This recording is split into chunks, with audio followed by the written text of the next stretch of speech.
file objections. Prayer is allowed. List the matter after 4 weeks. Lordship.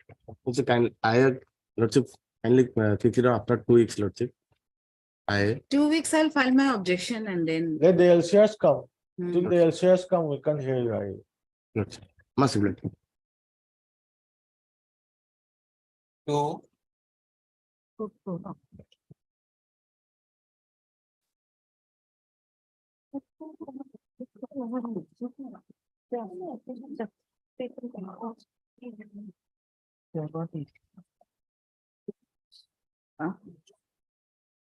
This has also come up for admission, Conviction? POXO, POXO section matter. 6 of the POXO. Imprisonment for life with a fine, but the council is not there. None appears for the appellant. MSS Jahan and addition PP appears for state of Assam. List the matter after 1 week. Not. No objections. item three, order, Objection.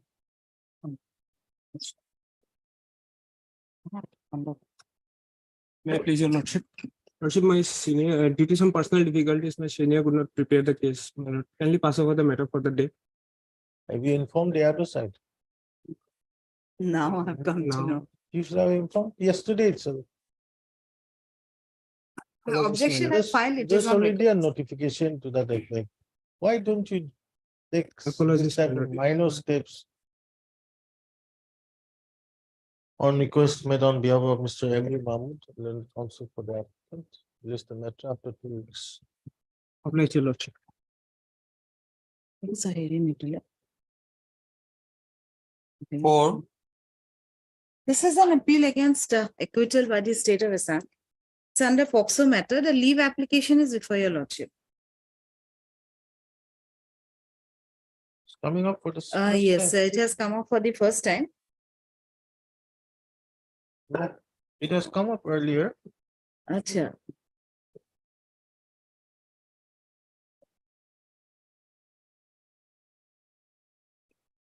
You're supposed to take steps on respondent number 2. No.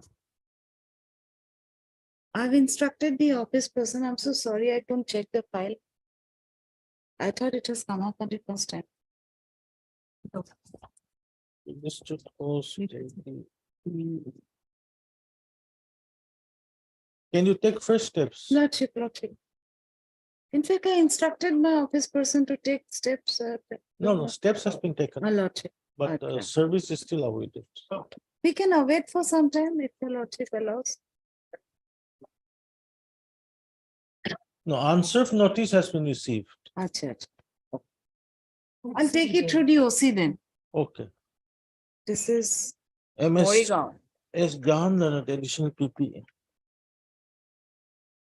is permitted to take steps for service of notice on the sole respondent to the officer in charge Morigaon Police Station. of Morigaon Police Station Yes, police station. within a period of 2 days? 1 week. 1 2 week. days. List the matter after 3 weeks. Okay. Obliged. five,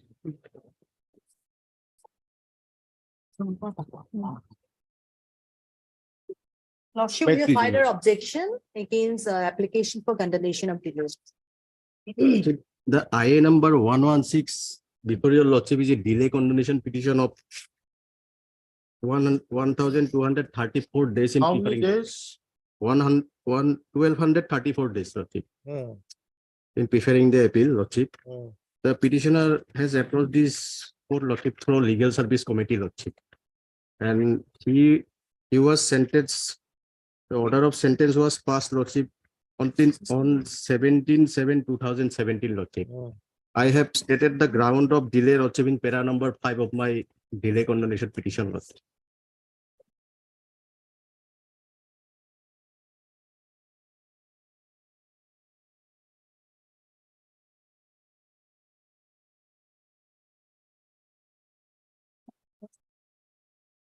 Also,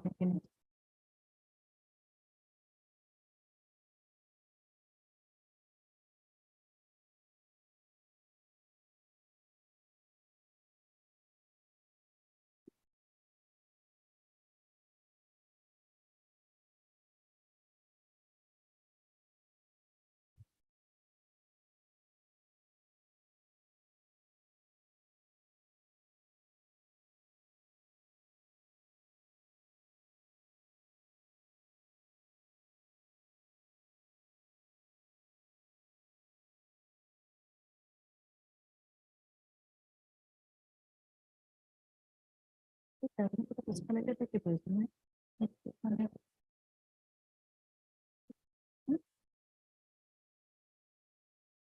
is not satisfactory. Lordship, what happened, Lordship, the petitioner was convicted on plea of guilty, Lordship, and Judgment was delivered on 27/6/2022. Right? yes, Lordship. Then you applied for certified copy on 30/9/2022. Correct? Yes, Lordship. Which was obtained on 29/10/20. So from 27/6/2022 to 30/9/2022, you'll have to explain your delay. You have not made any explanation. Lordship, after obtaining the certified copy, Lordship, the legal, Before obtaining the certified copy.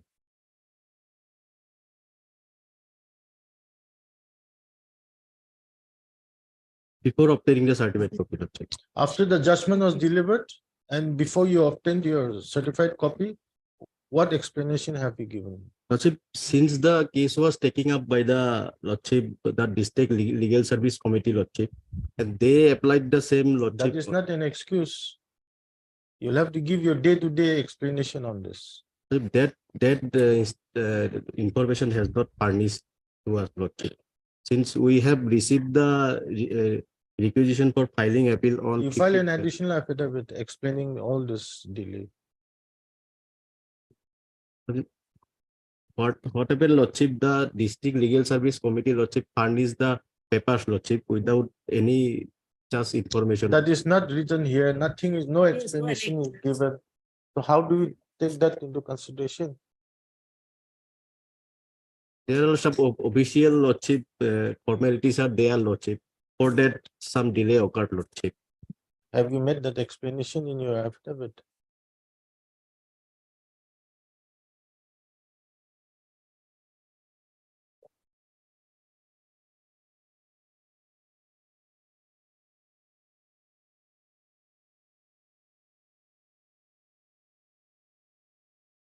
Okay, Lordship, I'll file additional affidavit.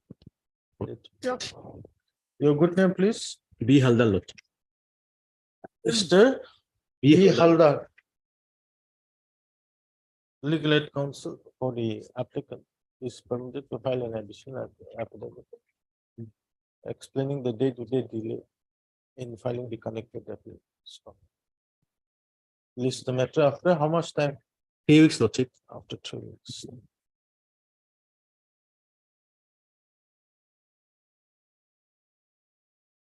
Six, hearing. Lordship, may I please just. Mm.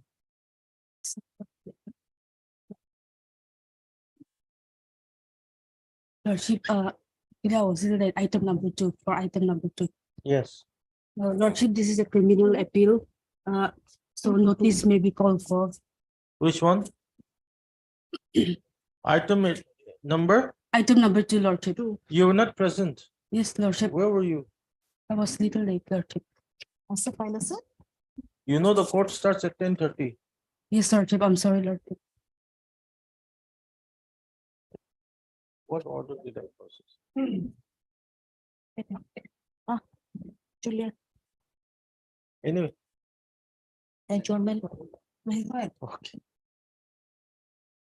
Okay. Lordship, notice may be called for and LCR may be issued, Lordship. Yeah, your good name? Alok Ali. Alok Ali. Yes, Lord.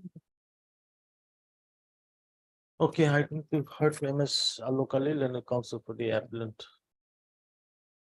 Admit, call for records, call for the LCS. MS S Jahan, and the additional PP appears on behalf of the state of Assam. Where is that file? Respondent number Any 2 is there. respondent is there Respondent number 2 is there. Asif Islam appellant Saikia. to take steps for service of notice on respond number 2 by registered post AD within 1 week from today. List the matter after 4 weeks. Like Lordship.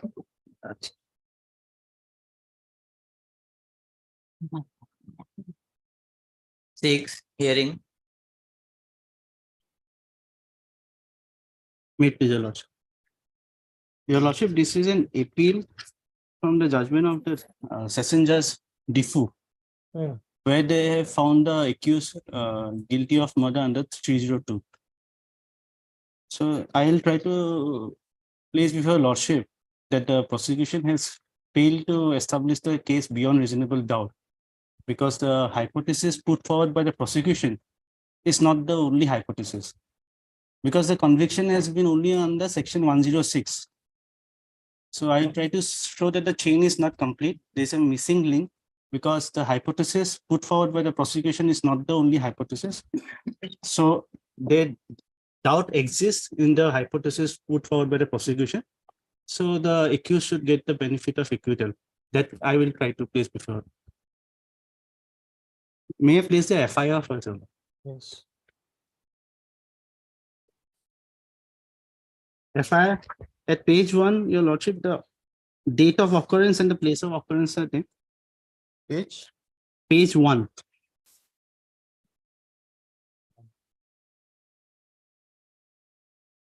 Three B.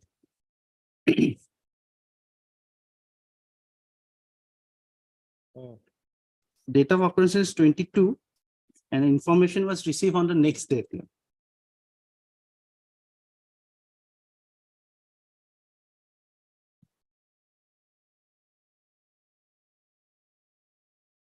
And down below at 5 is the place of occurrence that falls on the Bokolia police station.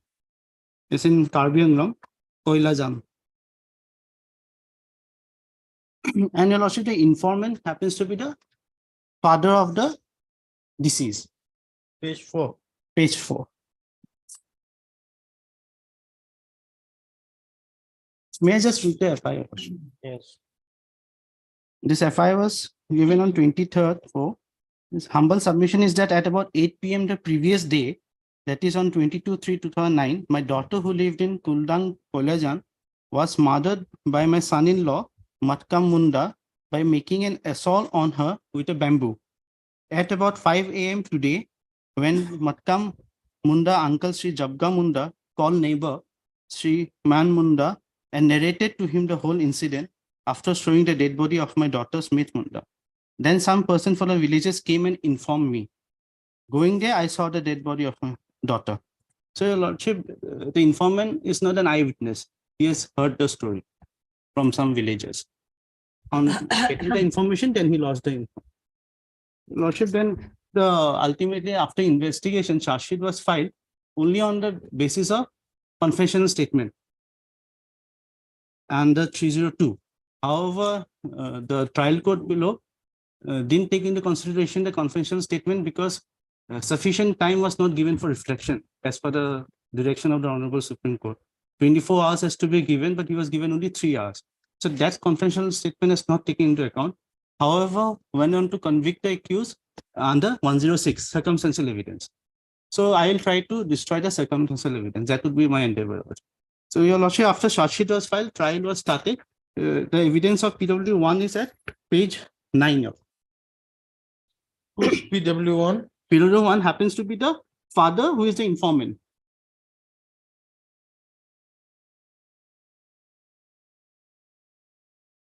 Yes.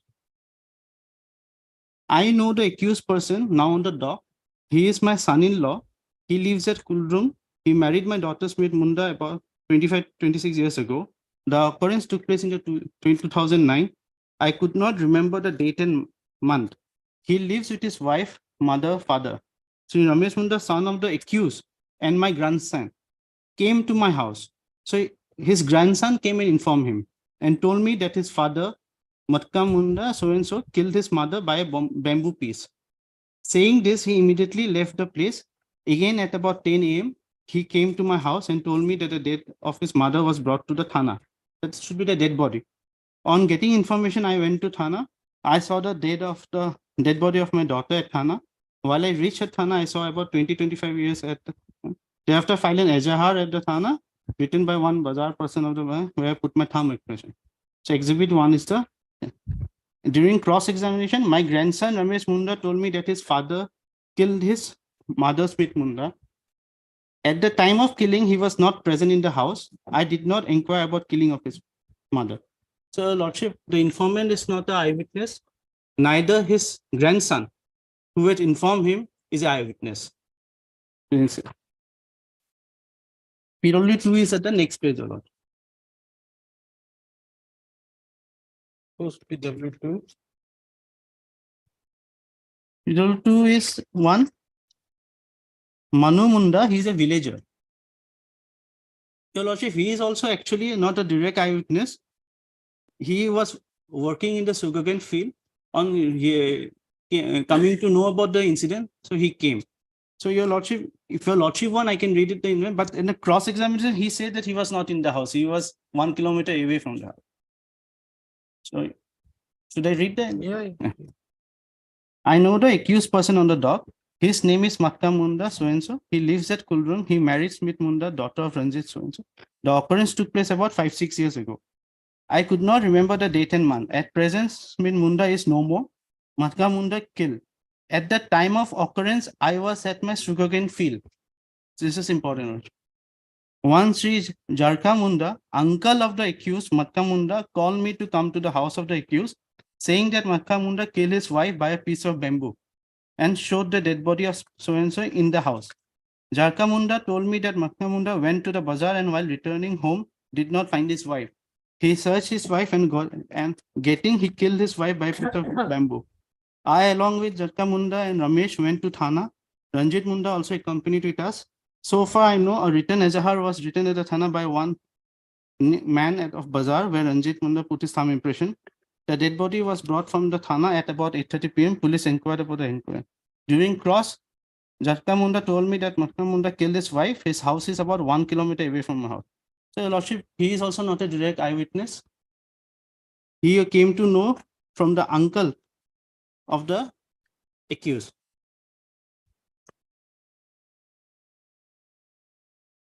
PW3 is next page, page 11. He is also a cultivator. He is a villager there. He is also not eyewitness.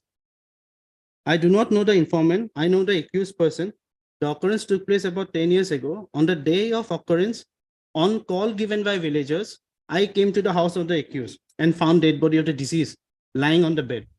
On request of the villagers, son and uncle of the accused, I with others took the accused to a police station and handed it to the police.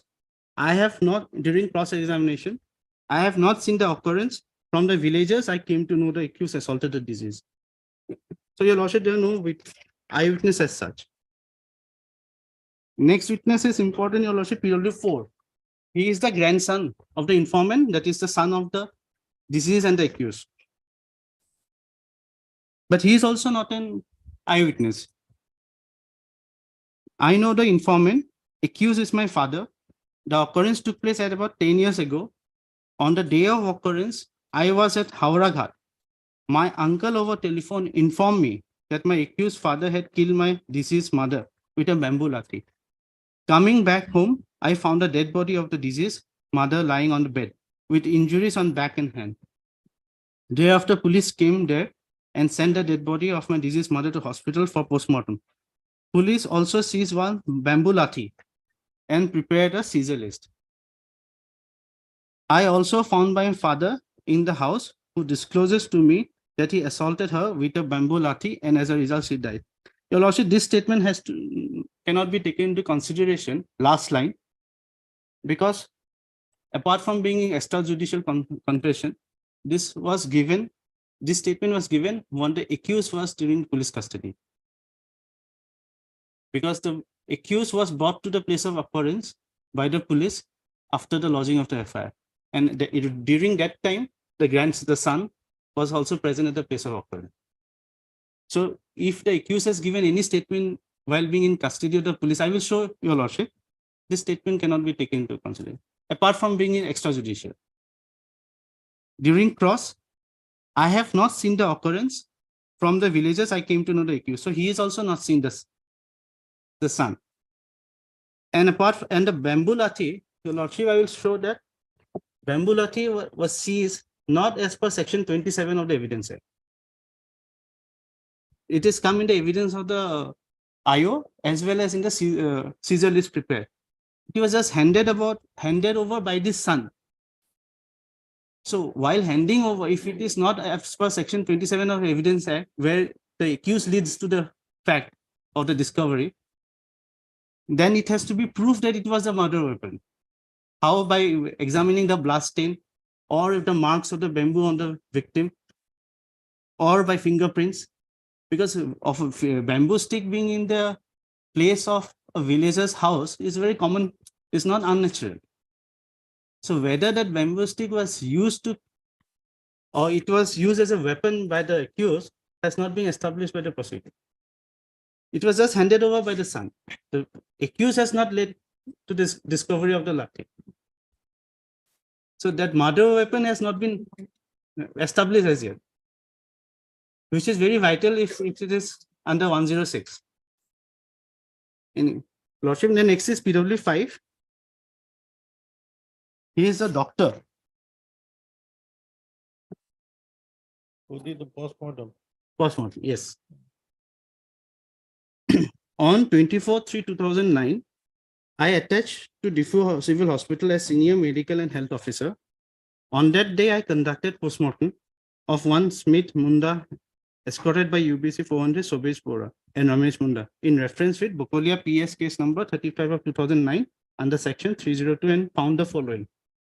The PM examination is done, one female dead body with rigor mortis present, eyes and mouth closed. One lacerated wound of 1 inch into 1/2 inch wide is present on the left above elbow with mild swelling and ecchymosis surrounding. One small bruise is present on the left leg over the knee. Mild ecchymosis is seen on the lower part of the left chest. In the peritoneum, liquid blood present on the left side of the peritoneum, in and below spleen area. Ultimately, the detailed description is this. Laceration and bruises is present on the left side of the limb. Mild ecchymosis on the lower part of the left chest. Liquid blood present on the left side of the peritoneum, in and below the left skin. The spleen is enlarged. The Lordship, I will show this is important, the enlarged spleen. The spleen is enlarged and soft with laceration and clot liquid blood present. The findings are antemortem in nature. In my opinion, the cause of the death is due to shock and hemorrhage following splenic rupture and hemoic peritoneum. Lordship, the death is due to spleen rupture. Exhibit 2 is the postmortem, exhibit 1 is signature, and so on. The cross, according to my findings, the date of the disease took place about 4 or 5 hours before the date of conducting postmortem. This is doubtful, Your Lordship. If Your Lordship takes page 13, the previous page, Your Lordship, the postmortem is conducted on 24/3/2009. The incident has occurred on the night of 22nd, and information was received on 23rd, and 24th was the PM done. So they almost 3 to 2 days have passed. However, the doctor says 4.5 hours. Be that as it may, one thing that comes, Your Lordship, is that the death is due to rupture of the spleen. But whether the rupture of the spleen has been caused by fall or by any weapon, iron rod, lathi, nothing is spelled out. How that wound has been caused. The doctor has failed to establish, the prosecution has failed to establish whether the injury of the spleen has been caused by hitting of the bamboo stick. That is my humble submission. I will link it during my submission. How, because there is a proper explanation given by the accused in 313. How that injury has occurred. So he has discharged his, because it was a prosecution duty to prove that that is the only possible way. The hitting of the spleen by bamboo is the only cause.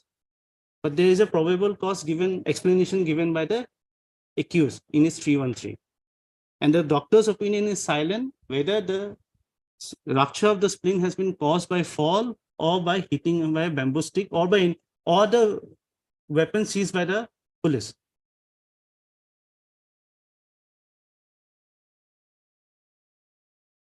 So PW6 is another villager. He is also a cultivator, but he is not a eyewitness to the incident. I know the informant and the accused. I also knew the disease. The incident took place around 9 years ago. The following day of the incident, I heard from the villagers that the accused killed the deceased after a quarrel had taken place between them. I went to the place of occurrence. I was present at the place of occurrence. When the inquest was held on the dead body by the magistrate and police, I put my signature on the inquest report as a witness. He's an inquest witness also. Exhibit 2 is an inquest report and his my signature. I know the accused as he is a co-villager. I do not know as to why the quarrel took place between the accused and the deceased. I do not know if any quarrel took place between them prior to the incident. So he is also not an eyewitness as such. Next is the IO, which is also important. Next is the SDO, before whom the confessional statement was given. However, since 3 hours reflection was given, it was negated by the trial court. On 24/4/2009, I was working as a SDO Sardar Diffru Karbi Anglong. On that day, the accused Mutka Munda was produced before me in connection with Bukolia PS number 35 of 2009 on arrest with a prayer for recording his confessional statement. Prayer was allowed and myself was entrusted for recording the same. Matter of confession was explained to the accused person. The accused person also was cautioned that he was not bound to give confessional statement. If did so, it would be used against him as evidence. Considering the nature of the case and proper decision, accused was given 3 hours time for reflection.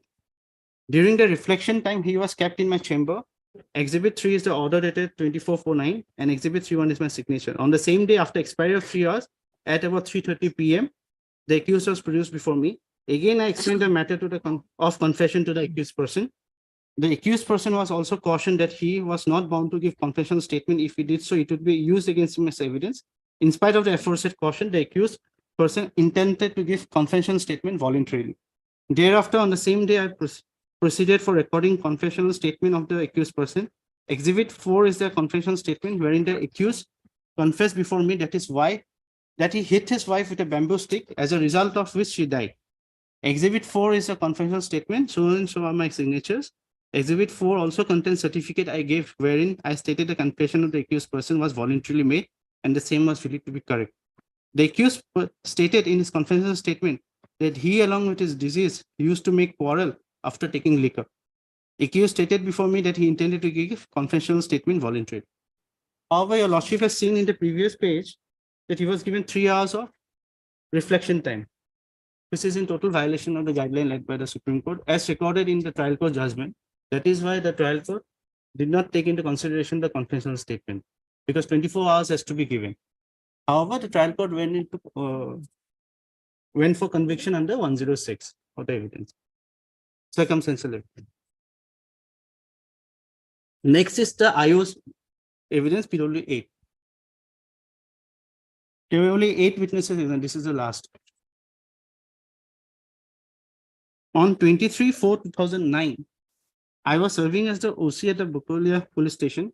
That day, a person, Ranjit Munda by name, informed by lodging in Azahar with the police station that about 8 PM on 22/3/2009, his daughter who lived at Koilajan was murdered by his son-in-law, Matka Munda, by making an assault on her with a bamboo. On receiving the Azahar, I registered a case number so under section 302 of the IPC at Bukolia PS and took charge of the investigation myself. Exhibit 5 is the Azahar and Exhibit 5(1) is my signature. When the informant came to the police station, he also brought the accused Matka Munda along with him. I examined the informant at the PS itself. Then I have sent up a prayer to the Diffu court to send the magistrate for holding inquest on the dead body. I also interrogated the accused at the PS. Later on, when the magistrate arrived from Diffu, I accompanied him to the place of occurrence and seized a bamboo stick. So I accompanied him to the place of occurrence was what I said before, Lordship, when the PW3 was stating that the accused confessed before him, the son. That time he was in police custody because the police, while taking him to the place of occurrence, that time he was speaking with his son. So that statement cannot be taken, the PW3 last statement. I accompanied him and seized a bamboo stick in presence of witness. Exhibit 6 is the seizure list and Exhibit 6 is my signature. Later on, the magistrate held inquest on the dead body in presence of the witness, and thereafter I sent the dead body to DIFU for postmortem examination. Then I prepared a sketch map of the place of occurrence. Exhibit 7 is a sketch map. So I integrated the witnesses at the place of occurrence itself, and the accused before me confessed to have killed his wife. This also cannot be taken into consideration. After that, I collected the confessional statement from the court and the PM report from the hospital. Then after going through the confession statement of the accused and the statement of the witness, sufficient evidence are found regarding Matka Munda killing his wife. Hence, I submitted a charge sheet number so and so dated against the accused for commissioning of an offense punishable under 302. Exhibit 8 is a charge sheet. The charge sheet was filed purely on the basis of confessional statement. During cross, the place of occurrence is about 15-16 kilometers away from PS. When I went to the place of occurrence, the son of the accused was present at that place. Then some other people of the villages came to the place of occurrence. I also recorded the statement of the son of the accused person. When I reached the place of occurrence, the dead body was in a room outside of the house. I came to know from the witnesses that the quarrel between the accused and the deceased took place on the road near the house. The bamboo stick I seized was produced by the son. This is important. Of the accused from inside the house. I did not send the bamboo stick for fingerprint test. So neither the blood test or fingerprint test, nothing was done. And the bamboo stick was produced by the son who was not even an eyewitness. He came later on to the place of occurrence. So the prosecution has failed to establish that the murder weapon is the bamboo stick, or the rupture of the spleen, which is the cause of the death, has been caused by this bamboo stick seized from inside the house of the accused. And as I have said earlier, Lordship, presence of a bamboo stick is not unnatural in a village home. So it is not unnatural that the presence is there, and how the son came to know about that the accused has used the bamboo stick is also not established. Your Lordship, if I can take the seizure list also, that there also it is same. Page 17. Serial number 4.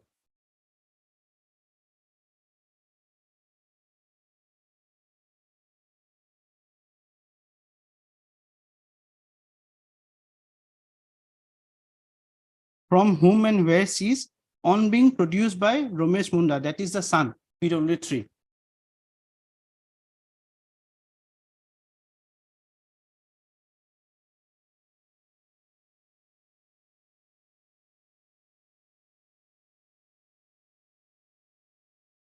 Now, Your Lordship, if I take to the 313 statement, the explanation of the accused.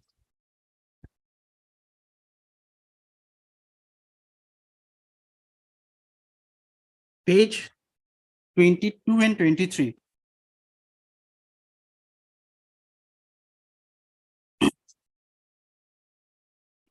Question number 4. PW4 stated that coming to the house, he found the dead body of the deceased lying on the bed with injuries on back and neck.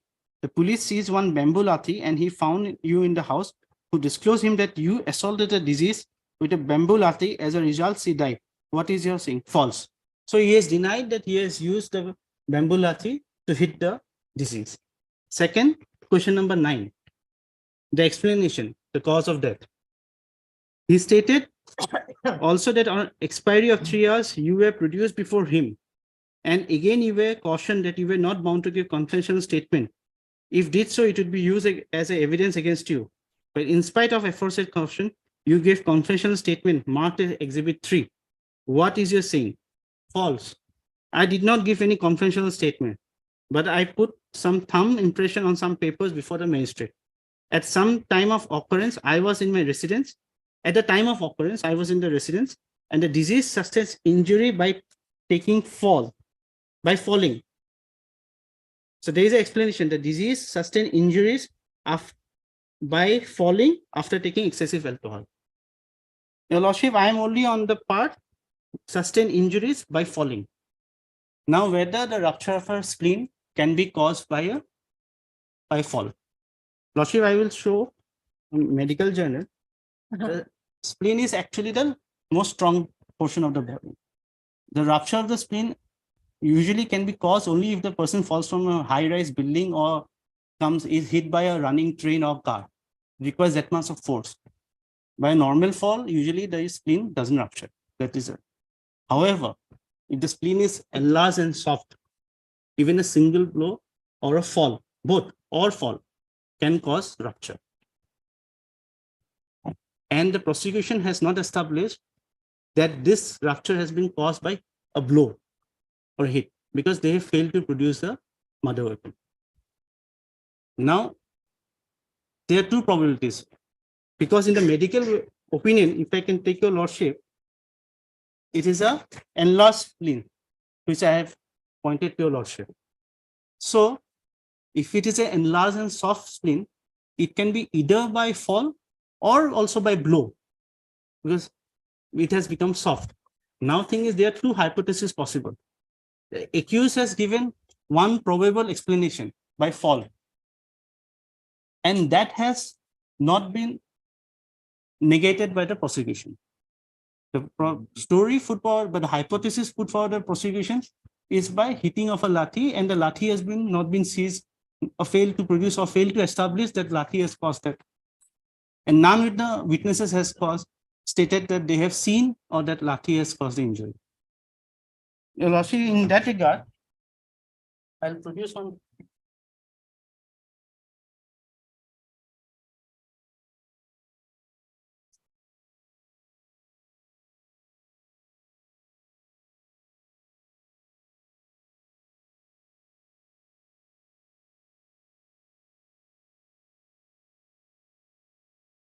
May I just read, then I'll place it before lordship, because I have just 2 copies of them.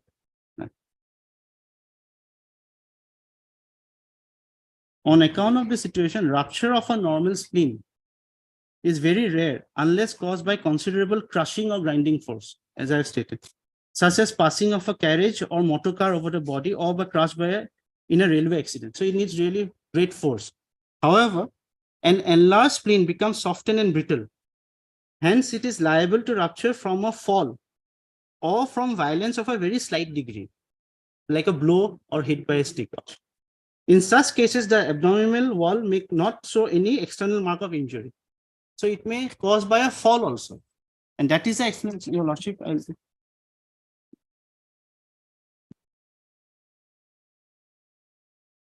The last portion of it.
Yes. The lordship, what I want to submit is that fall is also one of the possible cause and a probable cause. And the accused in his 313 statement has given an explanation. Whether the explanation is true or absolutely true, my humble submission, this honorable court need not go into that aspect. What if the explanation is even reasonable and probable, then the benefit of acquittal is given to the accused, ought to be given to the accused. That is when, in that regard, I want to place in judgment, your lordship.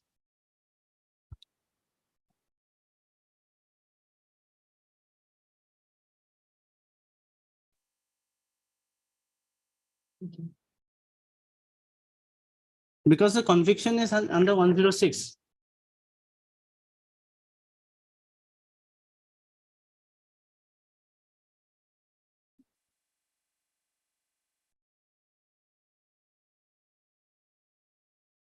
May I read paragraph 8, 10? 8 and 10, Your Lordship. 1 minute.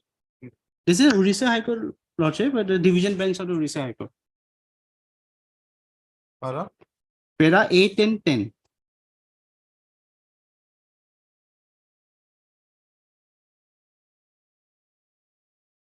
May I read, Your Lordship?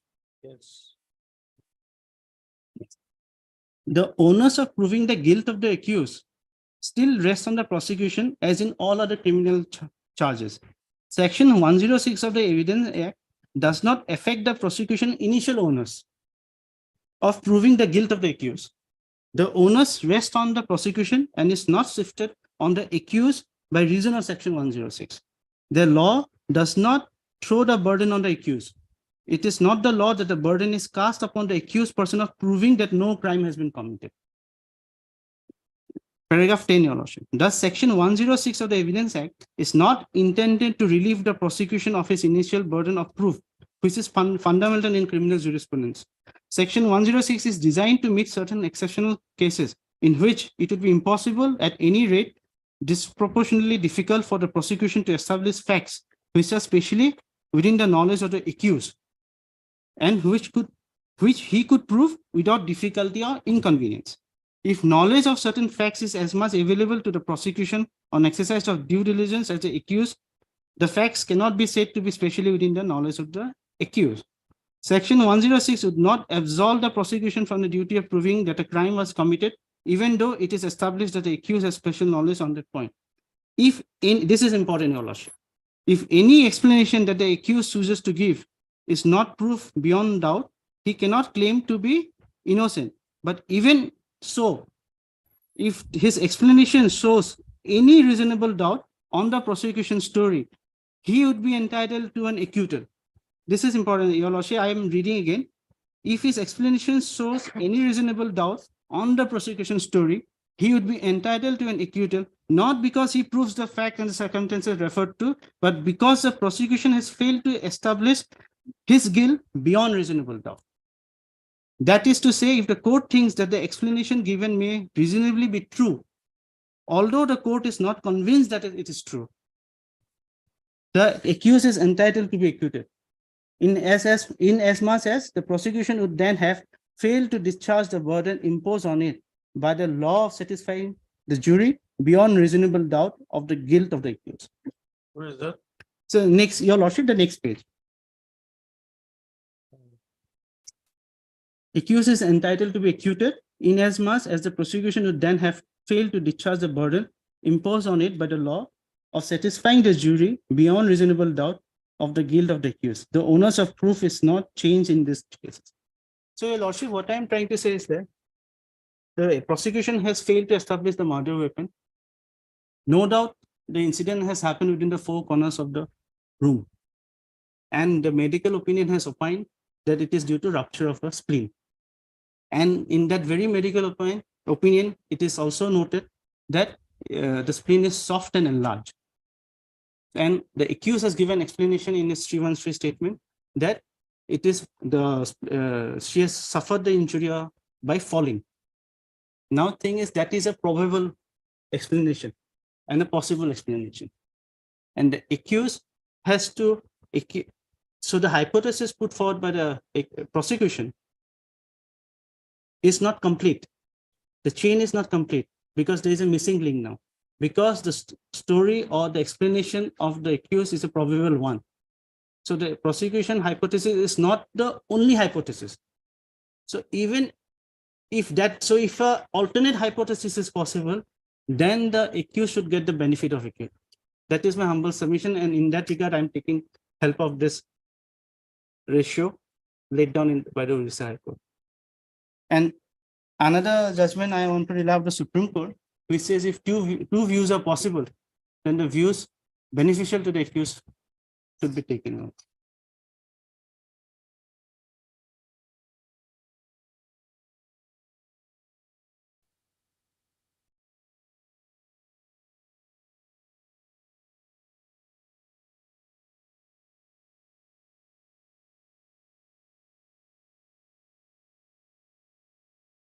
Paragraph 5 or not.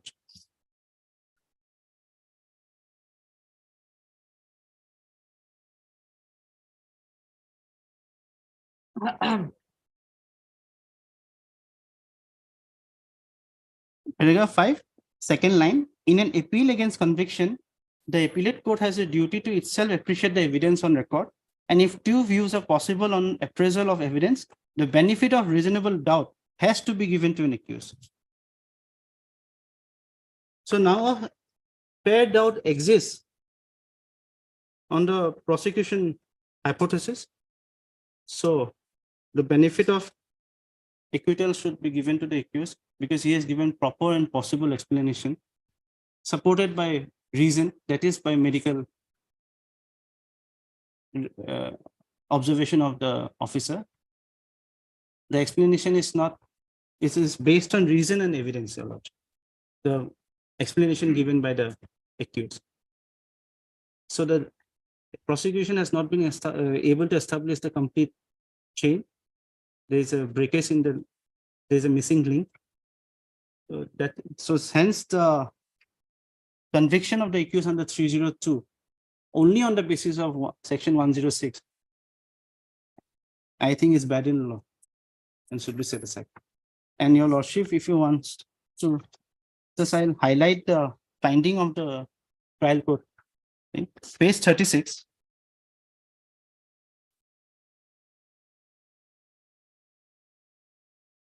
Page 36, page 23. H, 23, page 36, paragraph 22 and 23. This 22, I want to highlight paragraph, page 36, the injuries sustained by the disease can be caused by hitting with seized bamboo artillery. Yes, it can be, but it's not the only reason how the injuries can be sustained, as I have submitted, Your Lordship. That is not the only thing, because if a person has to be convicted on the basis of 106, then that has to be the only reason. The prosecution's theory has to be the only hypothesis. It is one, but it cannot, it is not the only one. That's my humble opinion. And paragraph 23 is this trial court starts discussion on the reflection time, the 3 hours. Ultimately, the finding here is on paragraph 28. From paragraph 23, it starts giving up 3 hours, how it is violating the guidelines laid down by the Supreme Court, right from Sarwan Singh versus State of Punjab case, reported in AIR 1957 SC 637. Ultimately, the finding is at paragraph 28, Your Lordship, page 43.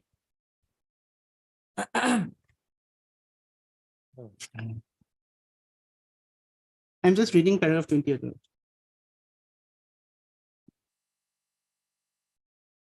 From the plain language of section 164 CRPC and the rules and guidelines framed by the High Court regarding the recording of confessional statement of an accused under section 164 CRPC, it's manifest that the said provision emphasizes an inquiry by the magistrate to ascertain the voluntary nature of confession. This inquiry appears to be the most significant and important part of the duty of the magistrate recording the confessional statement of an accused under section 164 CRPC. The failure of the magistrate to put such question from which he would ascertain the voluntary nature of the confession detracts so materially from the evidently value of the confession of an accused that it would not be safe to act upon the same.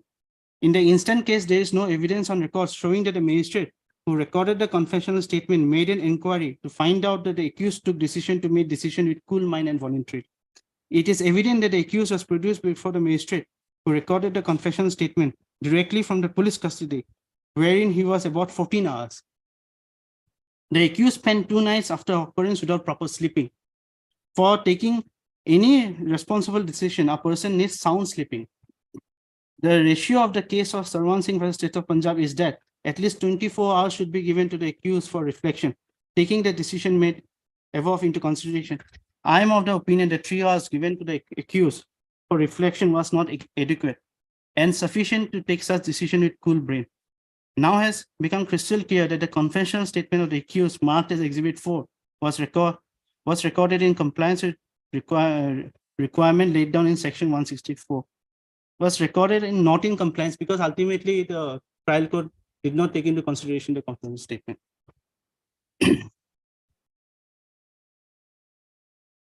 Now, paragraph 29, during examination of the accused under section, He has stated at the time of occurrence, he was in house and that the disease after taking excessive alcohol fell and sustained injuries as a result of which he died. Now let us see whether the aforesaid explanation as to how the disease sustained injuries and died was acceptable. The postmortem report suggests that the disease was first dragged and then was hit with an object like seized lathi.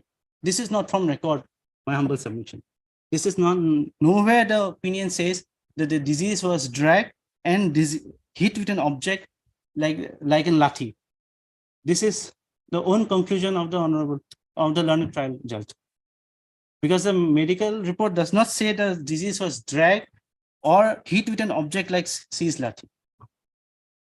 Now it has become crystal clear that the accused gave false information as to how the disease sustained injuries as a result of which he died.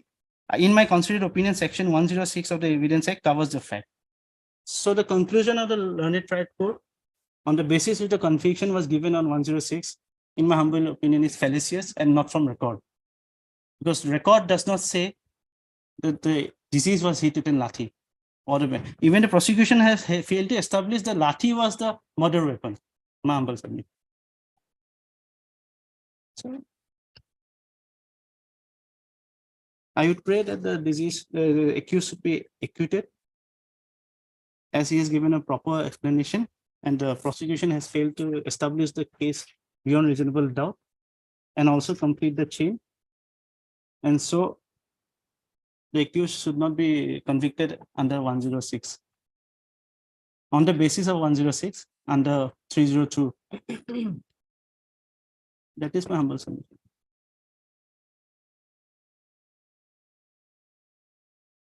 Yes.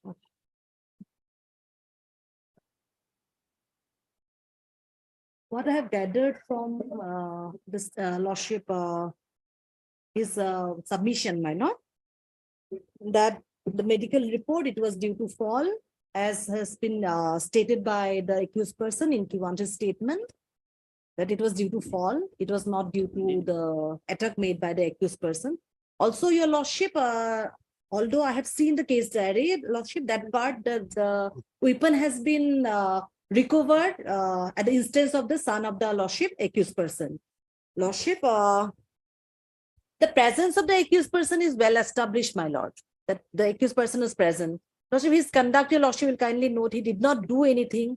He has taken a plea that due to fall, she has received injury as a result of which she died, my lord. But your lordship, he did not make any endeavor to call his neighbors and all, your lordship.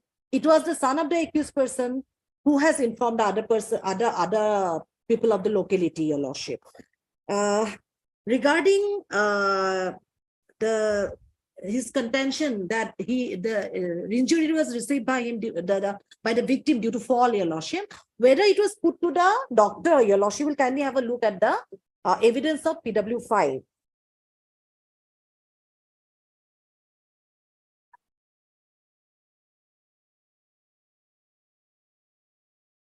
May I take you straight to the examination chief of PW5. Detailed description at page 13. Laceration and bruises is present on the left side of the limbs. Mild ecchymosis on the lower part of left chest. Liquid blood present on the left side of the peritoneum in and below the skin area. The spleen is enlarged and soft with laceration and clot. Liquid blood present. The findings are antemortem in nature. In my opinion, the cause of death is due to shock and hemorrhage following splenic rupture and hemoperitoneum. Exhibit 2 is the PM reports, and so is the signature. In cross, your lordship will kindly note that part. According to my findings, the date of decease took place about 4 or 5 hours before from the time of conducting postmortem. Nothing was put to him in cross-examination.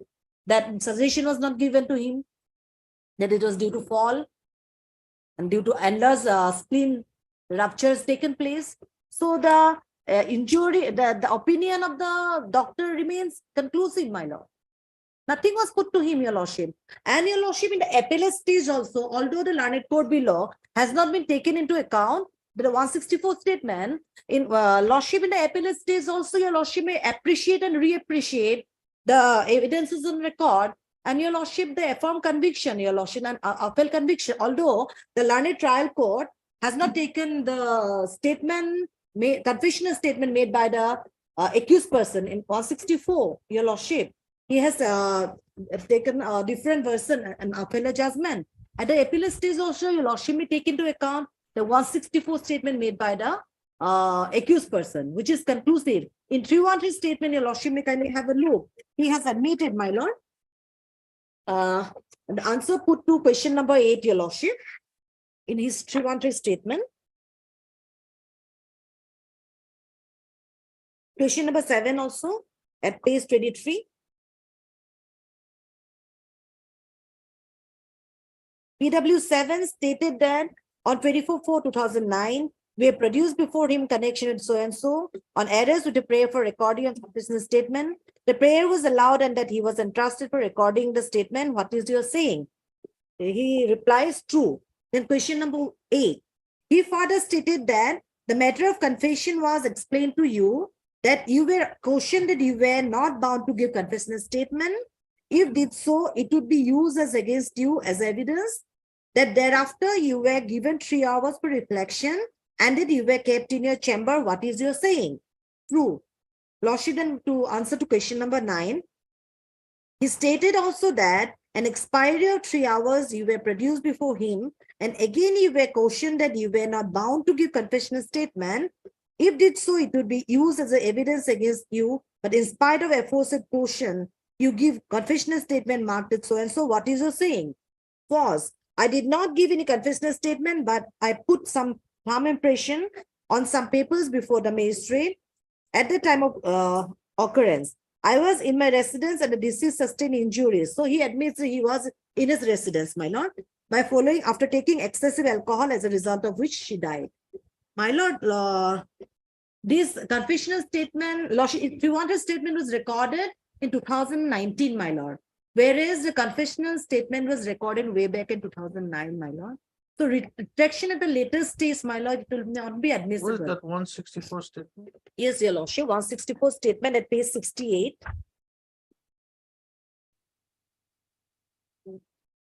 May I read, your lordship? Page 68. I see Matka Munda, aged about 48 years, son of late Sankara Munda of village Koliazan, Kuldrum PS Bokolia, after understanding the points as said by the magistrate and after recitation of 3 hours at 3:30 p.m., state that on 22/4/2009, Chimti Munda, his wife, went out of his house and did not return home after long hours. She came back at about 8 p.m. Srimati Chimti Munda came home drunk by consuming haria, country liquor, rice beer, and I had also taken some haria. We both had an altercation and both had verbal duels. She did not listen to me and used to quarrel very often in the past. When she consumes haria, she does not take food and starts quarreling. On 22/4/2009, during our altercation at night, as my wife did not listen to me, I took one bamboo stick and beat her up. She fell down. I then wanted to pick her up and put her inside the house, but at that moment she ran away. I went again and looked out for her by the backside of our house. After about half an hour, I heard her noise asking for water. I went towards her and then I took water for her and brought her home. She was brought home and after some time she breathed her last. I called my son Ramesh Munda and others reported the incident. May I check the 164 statement, lordship, whether it was his LTI or his signature, my lord? It's written as LTI, my lord. Exhibit 4.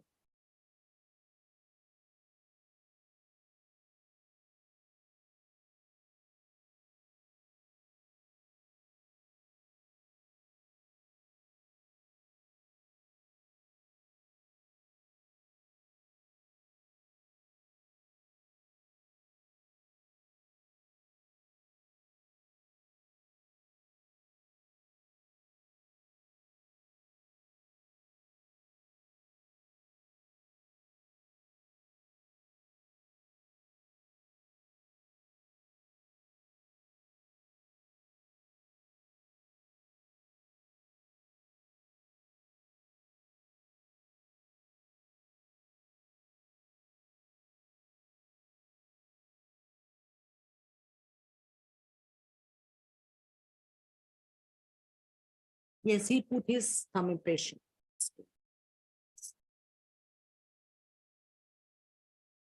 So taking his plea that Lordship, he retracted his confession to what he has taken that plea, Lordship, would not be admissible.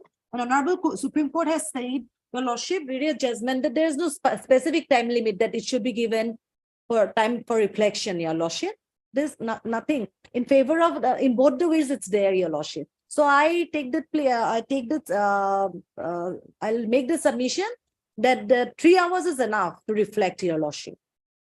And he has not taken that plea that 3 hours is not enough for his reflection, my lord. Not nowhere. Although in my learned friend has made the submission, nowhere he has stated that, Your Lordship. 3 hours is not enough, my lord.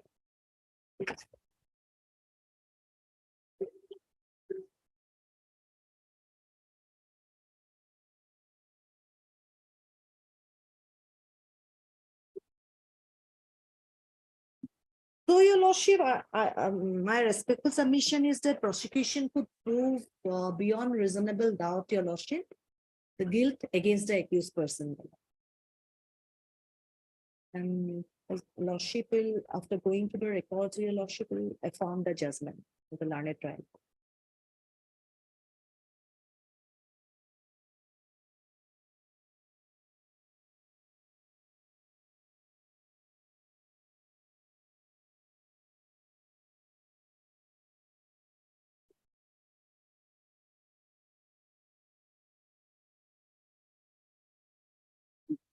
Small rejoinder, Your Lordship. Regarding that suggestion that to the doctor during cross, whether it is for. Your Lordship, firstly, that it was a prosecution duty to establish that the injury has been caused by some blow, by stick or whatever. That has not been reflected in an opinion at all. So the first of all, the prosecution has failed to establish that it is by any blow, by a blow, by lathi or by whatever. So there was no necessity of giving any suggestion, Your Lordship. Because first the onus is on the prosecution to establish that the injury has been caused by some blow, either by lathi or whatever. First of all, medical opinion does not say that those injuries are caused by, it could have been caused by his weapon or by blow. So since there was no opinion reflected on the medical, even examination in chief of the medical officer or in his opinion, there was no necessity of putting suggestion or even because the prosecution at the first instance has failed. Second, there was the Lordship regarding that period of reflection. Lordship, Supreme Court in way back in 1957, as noted in the trial court judgment, 24 hours has to be given. Second, Your Lordship, some facts has to be kept in mind that he was in police custody for 2 nights. For sound reflection, for a cool mind, to know his consequence, he has to have a sound sleep that has been recorded. So while in police custody, for the first 2 nights of custody, Your Lordship know how the interrogation happens.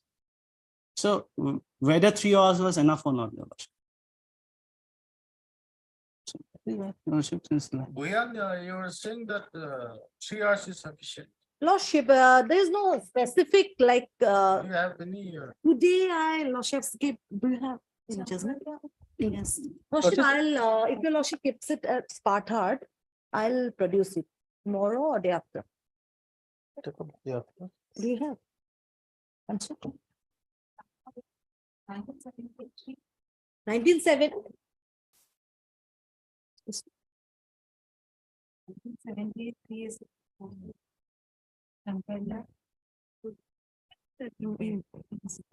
Constitution. Then we'll take up the after. Day after. Lordship, my learned friend has given one judgment. Shankaria judgment. that is Yes. 60, parent judgment, Yes. 1978-3, where it is said even 15-20 minutes of reflection time would be allowed, depending on the facts of the case. So time of reflection as such is not given by the Honorable Supreme Court. It has seen in the facts that he is away from police's influence and he is kept along with the peon or somebody. 15-20 minutes is enough. Later on, Supreme Court of course said 1 hour time should be at least given.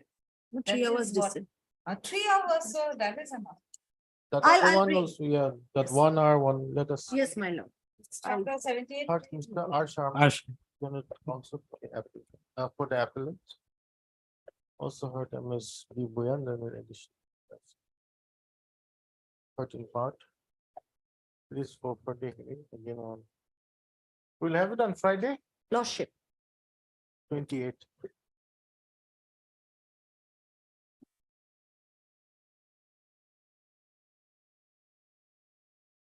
Obliged.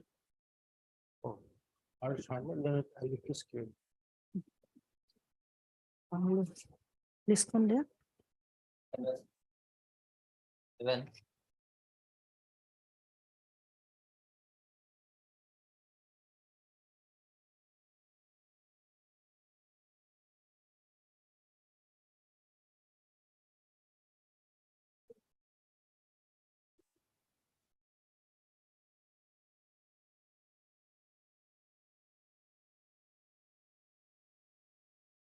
Lordship, may I?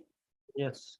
Lordship, this appeal is against the judgment and order dated 13/12/2018, passed by the learned Sessions Judge Sivsagar, wherein the accused appellant was sentenced to undergo RI for life for committing the offence under section 302 IPC and was also sentenced to fine, Lordship.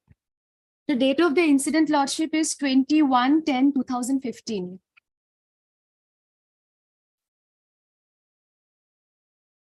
21. 10/2015. The FIR is in page number 1 to 5, Lordship. I'll read the relevant portion that is in page number 4, Lordship, of the paper book. May I read, Lordship? To the officer in charge, Galaki PS. Sir, humble submission is that around 7:30 on 21/10/2015, Sri Janglu Manwar, son of Ghur Majwar, a resident of line number 17 of Modi Nagar Tea Estate, entered the house of my elder brother Manku, alias Mantu Gar, and his wife Salu Gar, who resided beside my house in the same line, and killed both my elder brother and his wife by hacking them with a dao. When they were leaving the house after causing the incident, I asked them to stop, but they fled away. Later, they appeared in the police station. I therefore request you to investigate the matter and oblige.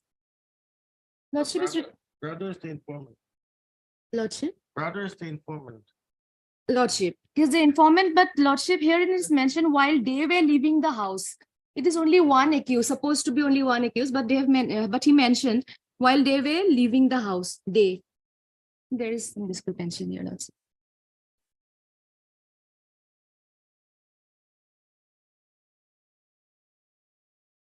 Then we have the depositions, Lordship. The prosecution examined as many as 13 witnesses, including the investigating officer. If I may take Lordship through the depositions, Lordship. Yes. The first is in page number 8. That is the deposition of the doctor, Pradeep Kumar Saikia. On 22/10/2015, I was working at Sivsagar Civil Hospital as senior medical and health officer. On that day, on police requisition, I did the post-mortem examination on the dead body of Manku Gar, male 27 years, son of late Chakal Gar of Modi Nagar Tea Estate, 17 number line under Galaki PS in connection with Galaki PS case number 132/15 under section 448 read with 302 IPC. The dead body was accompanied by SI Ashim Bora and relative Sri Bijoy Sheikh, Durgeshwar Senswa, and found as follows. External appearance, medium build, rigor mortis present, injuries, sharp deep cut injury over the left shoulder joint, size 10 centimeter, sharp deep cut injury over the anterior surface of left forearm, size 7 centimeter, sharp deep cut injury over left middle of the back, size 2.5 centimeter, sharp deep cut injury over the left face extending up to the left side of the neck, size 10 centimeter, sharp cut injury over the left face, size 2.5 centimeter, right cheek, sharp cut injury, size 2.5 centimeter, clotted bleeding present over the face and neck. Then, Lordship, there are like he gives a description of how the other organs were, like cranium and spinal canal, thorax and abdomen, and they were found to be healthy. So the next relevant portion is, Lordship, point number 7. More detailed description. The cut injuries over the left forearm anterior surface, size 7.5 centimeter, is of serious enough, severing the left radial artery and cause profuse bleeding.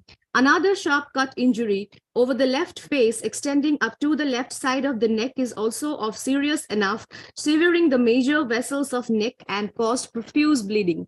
Opinion. In my opinion, the person died due to cerebral anoxia following hypervolumic shock hemorrhage as a result of vessels injuries, and it is ante-mortem in nature.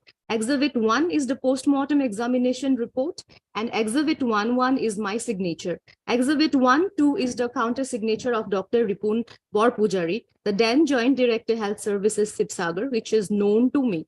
On the same day, on police requisition, I also did the post-mortem examination on the dead body of Bogi Nayak Chalu, female, 27 years, wife of late Mantu Gar, of Modi Nagar Tea Estate, 17 line under Galaki PS in connection with so-and-so. The dead body was accompanied by UNC Durgeswar Sensua and relative Bijoy Sikh and found as follows.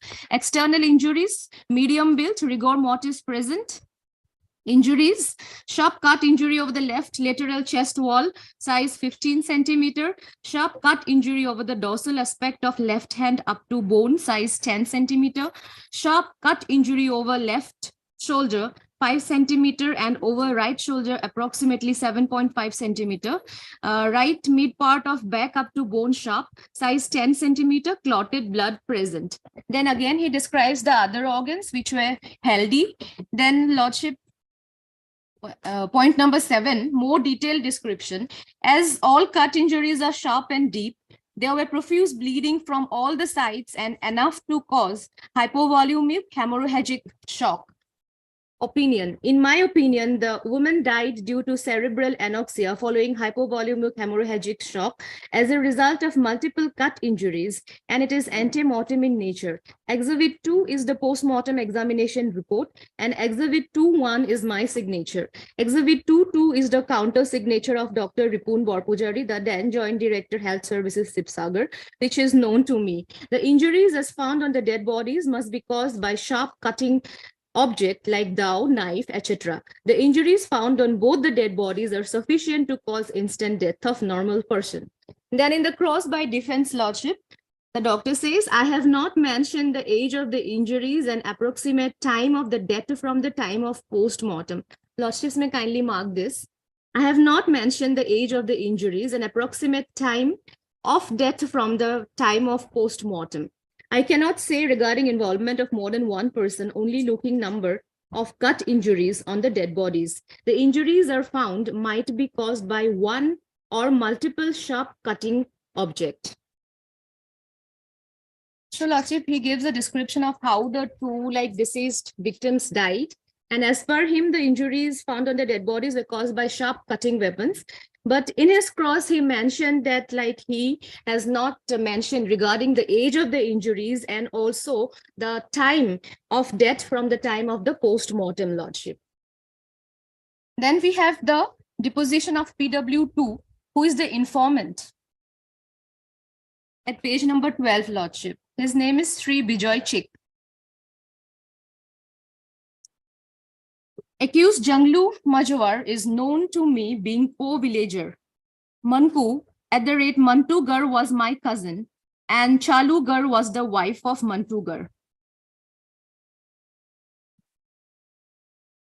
I reside in the same campus, but in different room with Mantu Gar. On 21/10/2015, at about 8 p.m. on the eve of Durga Puja, while came out of my house, I saw that accused Janglu in leaving our campus.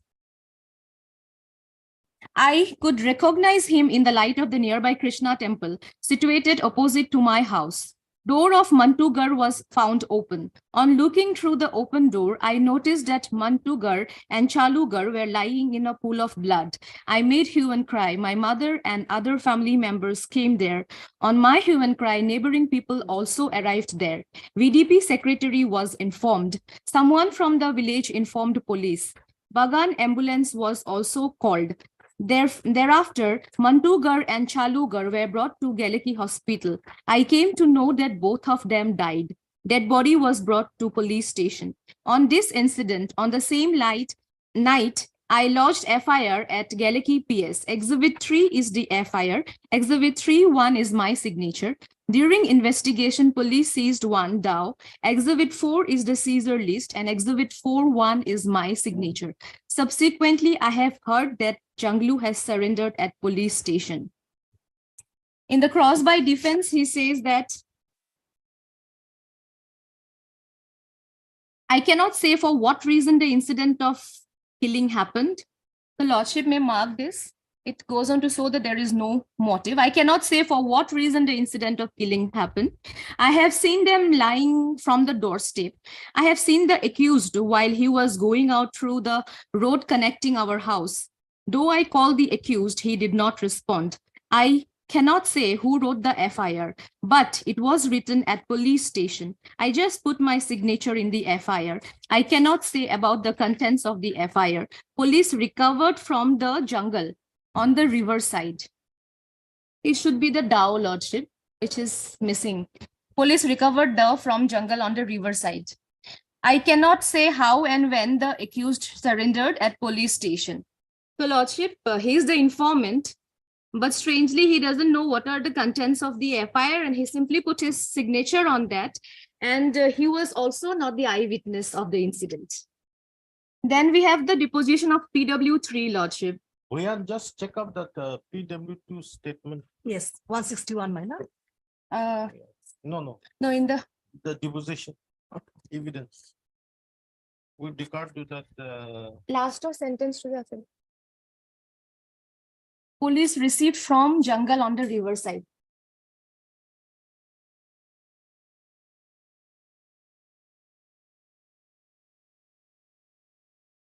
It's in English. No? oh, it's in English. Which line? It was the deposition of PW2, where he Oh. mentions that police recovered from the jungle. What he recovered? It's a photocopy. Police recovered so and so It's a absent. photocopy, it's a photocopy. No, it's the original. Ours is a photocopy, Photocopy. so it must be exactly the same thing. Yes, man, it's exactly the same. Police recovered the from jungle on the riverside. Some word is missing. Yes. And later on, they have mentioned it's the DAO. That is, but I'm not sure. Also. Maybe in the SMS. No, it's in English. Original. Original. Yeah. His signature is there. It's original, right? Anyway, continue. Lordship, then we have the deposition of PW3. He is a co-villager and he said that accused Junglu Majwar is known to me, being a co-villager. Mantu Gar was the brother of my wife and Chalu Gar was the wife of Mantu Gar. On 21/10/2015 at about 10 p.m. while I was sleeping in my house, suddenly I heard hue and cry at the residence of Mantu Gar and I went there and found a huge gathering. On going there, I saw that Mantu Gar and his Chalu Gar were lying inside their house. This Chalugar is his wife. After some time, police arrived there. I have heard that Mantugar and Chalugar died due to cut injuries. I cannot say who killed them. I cannot say how they died. I did not ask anybody about the incident. So this person is not that relevant, his statement. He doesn't know who killed the victims, and he also doesn't know anything about the injuries and the incident. Then we have the deposition of PW4. Sri Ratan Chik, he is also one of the co-villagers. Accused Junglu Majwar is known to me being co-villager. Mantugar and his wife Chalugar were known to me being my relative. I reside in nearby house of Mantugar, having distance of 60 to 70 feet.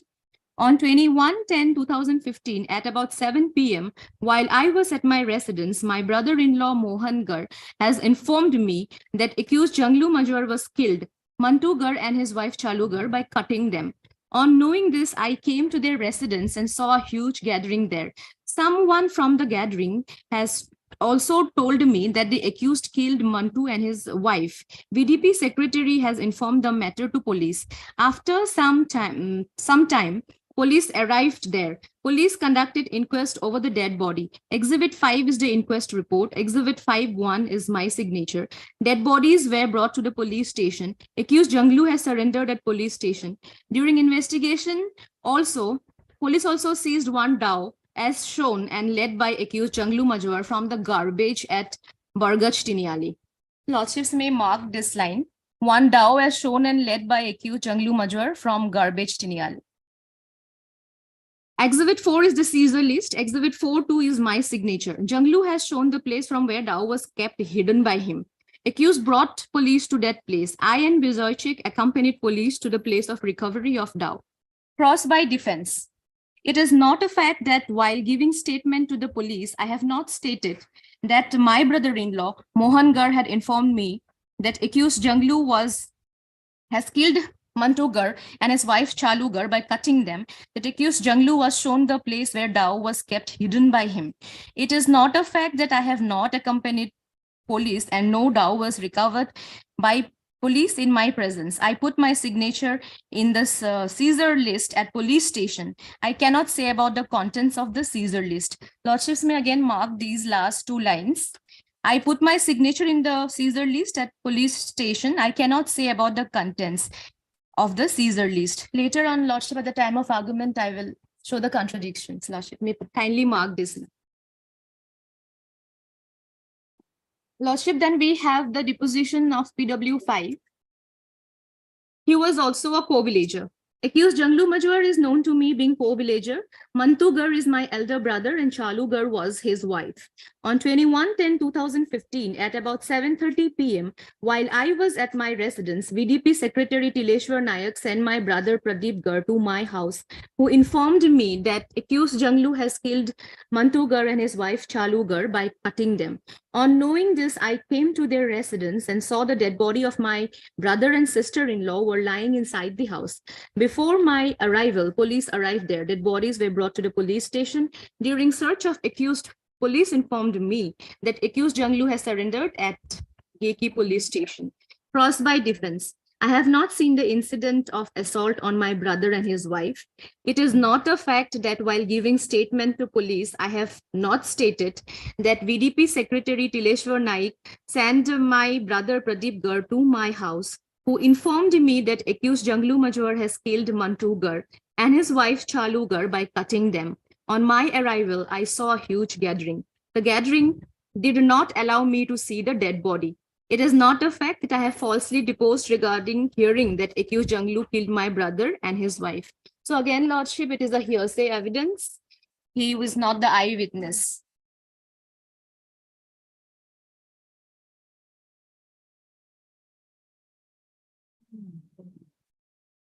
And he is also not a reliable witness, Lordship, because in his cross-by defense, whatever he has stated, the first portion of his statement was later on not confirmed by the IO. He contradicted and he denied that the person has made this statement. So he's also not a reliable witness. I'll take Lordship when I show the deposition of the IO. Then Lordship PW6. He was also a tea garden employee, Babulal Chik. He was declared hostile. Accused Junglu Majwar is known to be me being co-villager. Mantu Gar was my niece and Chalu Gar was the wife of Mantu Gar. On 21/10/2015 at about 7 p.m. while I was sleeping in my house, suddenly I heard hue and cry at the residence of Mantu Gar. I went there and found a huge gathering. VDP Secretary Tileshwar informed me that there was a quarrel and I heard that Mantu Gar and his Chalu Gar were lying dead inside their house. After some time, police arrived there. On showing hostile attitude towards prosecution, learned PP read over the statements made by the witness to the police under section 161. On disowning his previous statement made under 161, witness was declared hostile. Permission is granted to learned PP to cross-examine the witness. Cross by prosecution. It is not a fact that on 21/10/2015, while giving statement to the IO of this case, I have stated that Today at about 7:30 p.m. on hearing hue and cry, I went there and saw that Sri Junglu Majwar of our line flee away from the house of Manku. On entering the house of Manku, I saw that Manku that is Mantugar and his wife Chalu, were lying dead inside their house. I learned that accused Junglu, after cutting them, flee away from that place. It is not a fact that Exhibit 6 is my statement given to the police and Exhibit 6.1 is the relevant part of my statement. It is not a fact that to save the accused, I deposed falsely. Cross by defense. Before police, I have not stated that I saw the accused and flew away from the house of Manku. I went there after a gathering of villagers. I did not enter the house of Manku, nor have I seen the dead body. I did not give any statement before police as read over to me today. The Lordship, he retracted supposedly and he was declared a hostile witness. Then we have the deposition of PW7, Lordship. Sri Rajan Chik, he was also a tea garden employee and a co-villager. Accused Junglu Major is known to me being co-villager. Mantugar was and Chalugar was the wife of Mantugar and were known to me. On returning from my father-in-law's house in Mekhipur Tea Estate from my wife, I have heard that 2 days back Mantugar and wife Chalu were killed. Again, is a hearsay evidence and he has no knowledge, nor was he an eyewitness. Then the deposition of PW8, Lordship. He was the ASI. On 21/10/2015, I was posted at Geleki PS as the ASI of police. On that, while I was in charge of the police station and Homeguard Firoz Hussain was performing sentry duty at about 8:30 p.m., accused Junglu came to Firoz Hussain and informed him that he has committed murder. On this, Firoz informed me this matter and I called Said Junglu inside the PS office room. On my asking, accused Junglu Majwar has confessed before me that he came there to surrender by committing murder of 2 persons at Modinagar Tea Estate. On knowing this, I made a GD entry and informed the matter over phone to the then OC, Ashim Bora.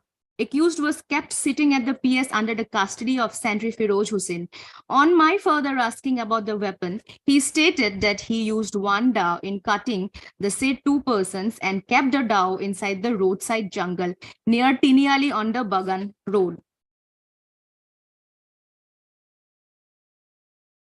Lordship may again mark this, the dao was inside the roadside jungle near Tiniali. After some time, OC has returned with dead body of 2 persons.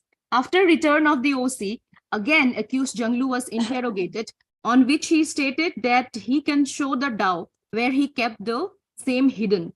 On this, I along with OC and other police personnel and locals went to the place as led by the accused and as shown by the accused. OC sir has recovered 1 dao from roadside jungle of Bagan Tiniali. The investigation on this case was done by OC SI Ashim Bora. Exhibit 1 is the material exhibit 1 is the recovered dao, which I can recognize. Exhibit 7 is the abstract copy of GD entry number 568 dated 21/10/2015, by which the fact of surrender of the accused was recorded.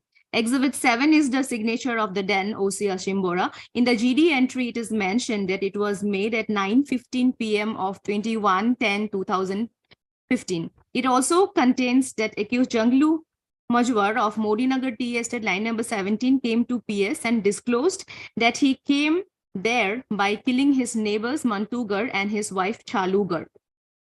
Cross by defense. On that night, accused Junglu appeared at the police station in empty hand. It is not a fact that the accused did not confess his guilt before me. I have asked the accused inside the police station. It is not a fact that on my asking, accused simply stated that he came to the police station as he was searched by police. It is not a fact that I did not go to the place from where the dao was recovered. I have forgotten the name of the local persons present during recovery of the dao. The place from where the dao recovery is near to Bagan line. It is not a fact that I have deposed falsely on the matter recovery of dao, and hence I could not name the locals accompanying the discovery. I cannot say with certainty.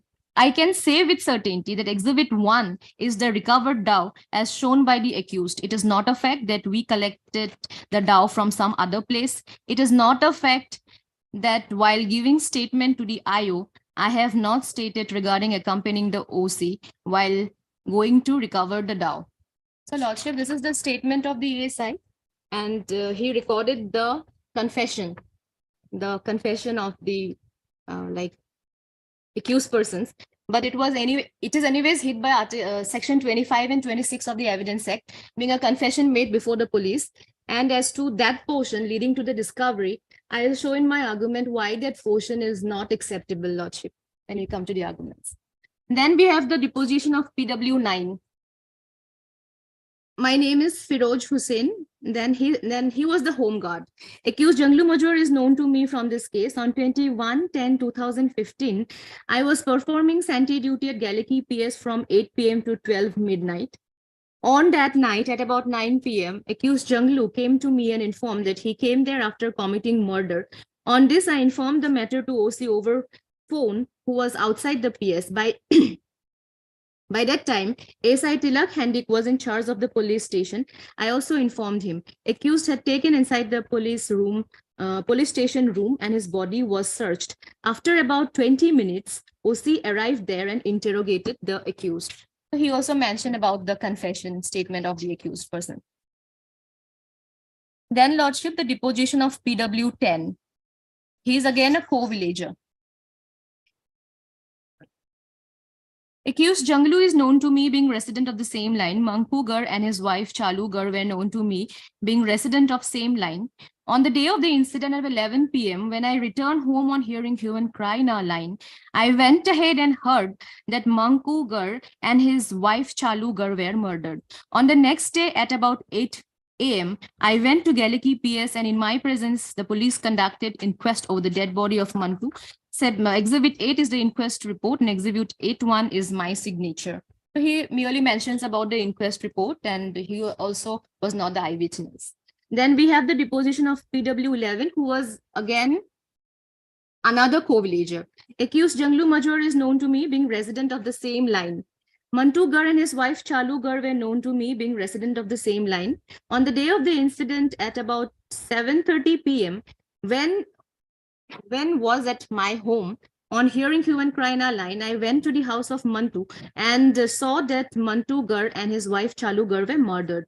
By that time, police arrived there. On the next day, I went to Galliki PS, and in my presence, police conducted inquest over the dead body of the Mantu Gar. Exhibit 8 is the inquest report, and Exhibit 8.2 is my signature. Then we have the deposition of PW12, Lordship. Again, he was a resident of the same area, village.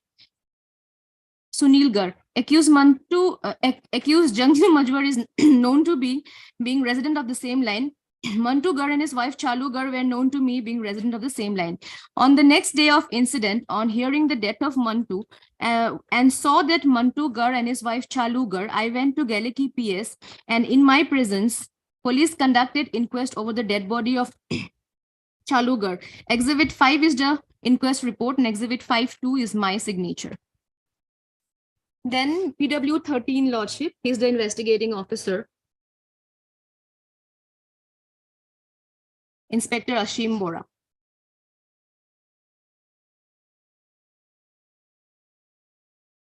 On 21/10/2015, while I was posted as OC at Galliki PS on that day, at about 8:15 p.m., I have received one information over phone from unknown person regarding murder at Modinagar Tea Estate, line number 17.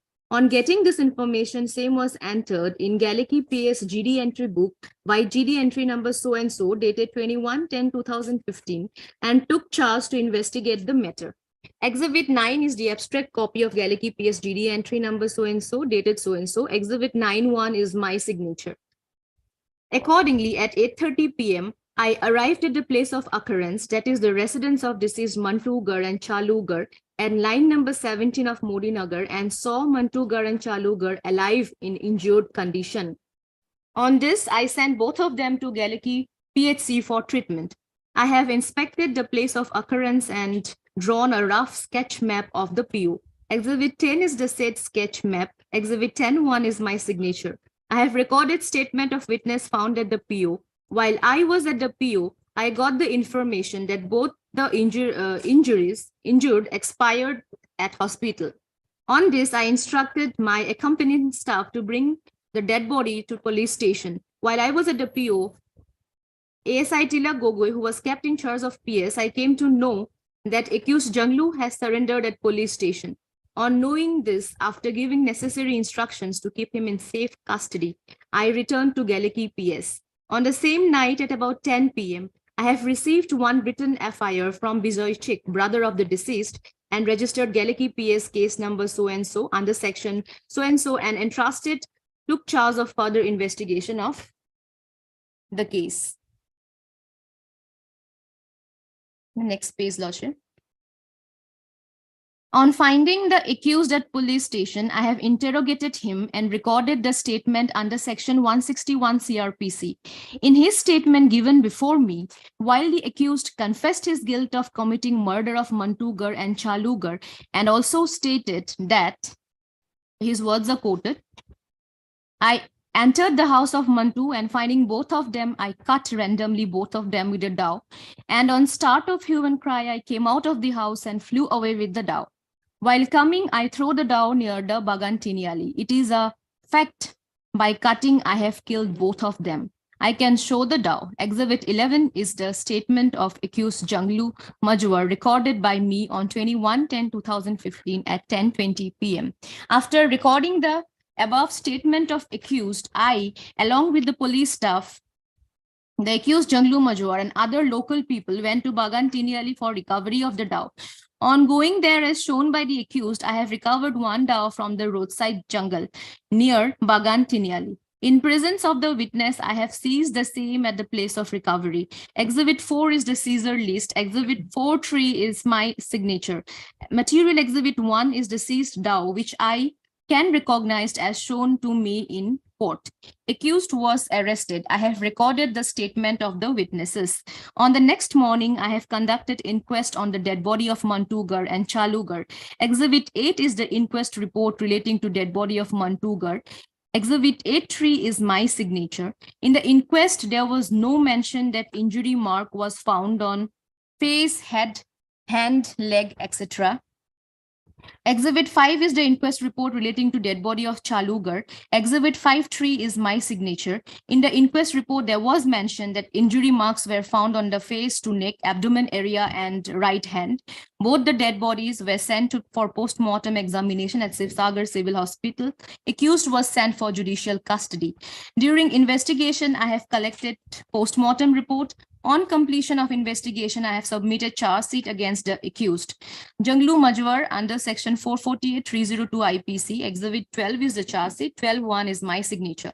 During investigation, I have recorded statement of witness Babulal Chik on 21/10/2015. While giving statement to me, I have stated that the said witness stated to me that today at about 7:30 p.m. on hearing hue and cry, I went there and saw that Junglu Majwar of our same line flee away from the house of Manpu. On entering the house of Manpu, I saw that Mantugar and his wife Chalu were lying dead inside their house. I learned that accused Junglu, after cutting them, flee away from the place. Exhibit 6 is the statement of Babulal Chik given before me. Exhibit 6.1 is a relevant part of his statement. Cross by defense. On my arrival at the PO, the injured were not in a position to speak. They are alike in coma stage. I have not sent the accused for recording the confessional statement under section 164 CRPC. If may kindly mark this. I have not sent the accused for recording the confessional statement. I did not search for the accused, as within a short time of my arrival, I got the information this accused has surrendered at police station. The person who gave me the initial information did not disclose his name. It is not a fact that I went to the PO only after receipt of the FIR. It is not a fact that no telephonic information was received from me. It is not a fact that accused did not lead me to the Bagan Tiniali and shown me the dao. It is not a fact that I did not recover the dao on being shown by the accused. I have not prepared sketch map of the PO where from the dao was recovered.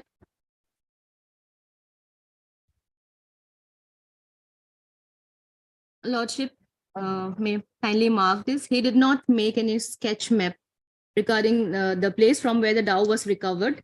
I did not send the seized dhow for serological test to FSL Guwahati. It is not a fact that I have prepared a police station that I have prepared at police station only and concocted the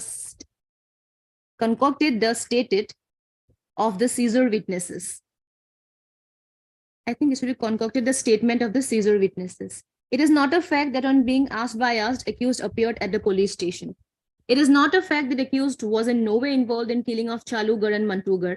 It is not a fact that I have concocted statement of witnesses showing involvement of accused. It is not a fact that without properly investigating the case, I have submitted the charge sheet. Then in his statement to court lordship, IO stated the following. Witness Ratan Chik in his statement before me did not state that his brother-in-law has informed me that the accused Janglu Majwar has killed Mantugar and his wife by cutting them. But said witness has stated that by coming with police, accused Janglu has shown the place where dhow was kept hidden by him.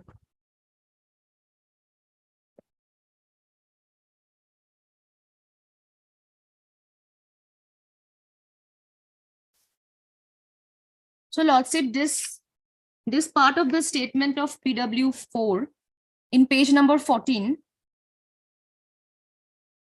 If we go to page number 14, lordship.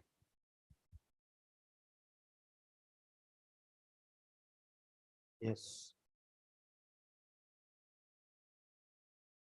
So he gave the statement that he stated before the police as follows. I have not stated, it is not a fact. So he told that he have stated before the police that my brother-in-law Mohan Gar has informed me that accused Janglu has killed Mantu Gar and his wife. Now the police, the IO is contradicting this and he's saying that the following statement was not made by the person. Then the page number 27, then next is the statement of Galu Chik in her statement before me.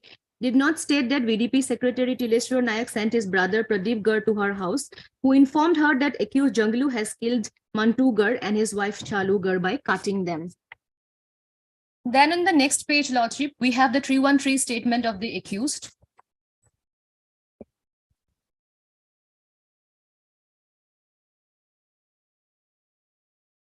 So he denied that he was present at the place as claimed by the prosecution. And lordship may see question number 17, wherein he said that, wherein he was asked as to why he went to the police station. Page number 31, lordship. Question number 17. He gave a reply that police took him to the police station, but I have not shown the place and the dhow to them. Bijoy along with the police recovered the dhow from that place. And when he was asked in question number 20 as to why he went to the police station, his reply was that I went to police station to inquire as to who gave my name. Then, lordship, the last question of 313 at page number 36, lordship. Whether you have anything more to say on the case and the evidence? Had I been involved in the case, I could have been apprehended by them. On knowing about the incident at about 9:30 p.m., I came to Geleki PS only to know that as to how my name came with the incident of assault. But I was apprehended by police, kept confined and physically assaulted. I have no quarrel with the deceased. I am innocent. So this was what he said in the 313 statement, lordship. So lordship, now if we go through the evidence to the deposition of the witnesses, we find that this is a case where there is no eyewitness. And this is the case which is based entirely on the circumstantial evidence. Of course, apart from the supposed confession of the accused before the police. However, that confession being hit by section 25 and 26 of the Evidence Act is not admissible. And in his 313 statement also, as I have already shown before, lordship, the accused have denied that he is in any way involved with the incident, and he also gave an explanation. Now, lordship, the Supreme Court, in a Honorable Supreme Court, a number of cases have held that in a case based on circumstantial evidence, the guilt of the accused, from the circumstances, which will prove the guilt of the accused, that entire chain has to be complete, and such circumstances must be conclusive in nature, and there must be only and only one conclusion which will point to the guilt of the accused, and there can be no other conclusion. Therefore, in cases which are based on circumstantial evidence, a heavy duty is cast on the side of the prosecution to prove its case beyond reasonable doubt. So now in this regard, Lordship, we have a number of case laws of the Supreme Court, but I just like to cite one of the case laws. I'll just give the citation, Lordship, in this regard. You don't have copies? I will give Lordship, but I don't have it present, wherein the 5 golden principles of circumstantial evidences were laid down, that all the circumstances have to be proved, Lordship. Yes, I have 84, but I'll give the copies to Lordship. Lordship, that is Sharda versus State of Maharashtra, AIR 1984 Supreme Court, 1622.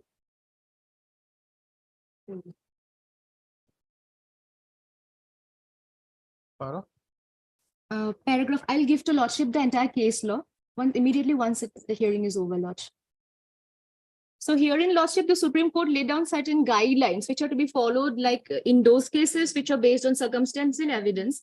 And herein, the crux of the summary of the Supreme Court judgment is that the prosecution has to prove beyond reasonable doubt that it was the accused only who committed the crime, and the entire chain of circumstance has to be proved by the prosecution beyond reasonable doubt, Lordship. So in the case in hand, Lordship, the prosecution relies on the following circumstantial evidence. The first is the evidence of PW2, Lordship, that the PW2, he says in his deposition that he saw the accused person leaving the campus in which the victim resided on the day of the incident, that is 21/10/2015. That is the first circumstance which was relied by the prosecution. Then the second circumstance relied by the prosecution was the surrender of the accused person. Then the third circumstance relied on by the accused person is the recovery of the weapon at the instance of the accused person. And based on the following circumstances, the prosecution tried to make a story that they projected a story that it was the accused only who murdered the deceased persons. The Lordship, in my humble submission, the chain of circumstance that the prosecution needs to establish to prove the guilt of the accused, to bring home the guilt of the accused, is not proved beyond the reasonable doubt. And what are the reasons why I'm submitting that it is not proved? I'm submitting for the following reasons. The first reason is that, Lordship, the recovery of the weapon of the crime. The dao was not, Lordship, the dao which was recovered was not sent to the FSL for serological test to confirm the presence of blood of the deceased person, to ascertain that it was that dao only which was used in committing the crime, nor were his fingerprints taken, because the dao was supposedly immediately recovered. So his fingerprints were supposed to be taken, but it was not taken. So it could not be proved that it was that dao only that was the weapon, murder weapon. Lordship, then we also come to the punch witnesses or the Caesar witnesses, and there were 2 in number. So first one, Lordship, I have already read out that portion to Lordship. The PW2, Lordship, page number 12, if Lordships will go to page number 12, he was one of the punch or the Caesar witness. There were 2 number, and there were in the punch witnesses, there were certain contradictions. In page number 2, Lordship, if Lordship comes to the last paragraph, second last line, page number 12. Police recovered from the jungle on the riverside.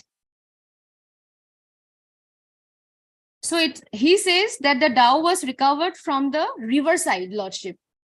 Then we have the other one. No, it says from the jungle, From the jungle on the riverside. on the riverside. So the jungle on the riverside jungle. So he says that, Lordship. Then we have the second punch witness. That is page number 14, Lordship.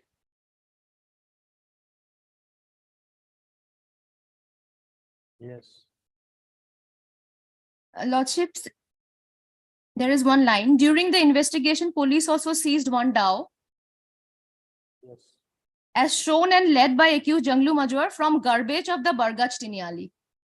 So there is a contradiction, Lordship, as to from wherein the dhow was recovered.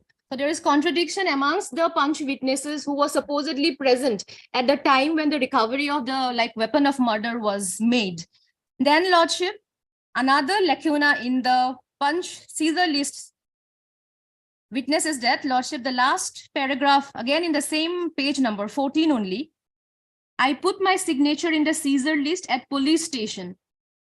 So only after the Caesar list everything was made, he placed his signature, and he also cannot say what were the contents of the Caesar list. He did not prove the contents of the Panchnama, Lordship. So in this regard, Lordship, I'd like to place one judgment, Lordship, of the Honorable Guwahati High Court.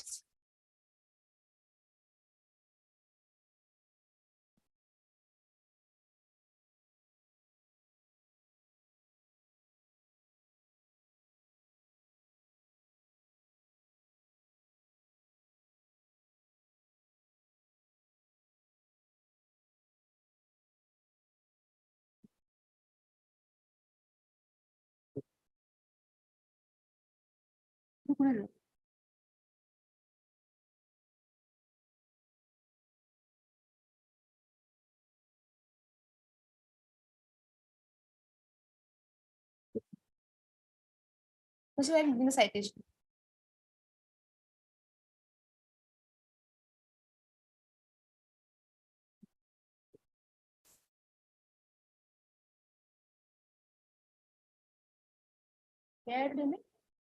AIR 1984, Supreme Court 1622.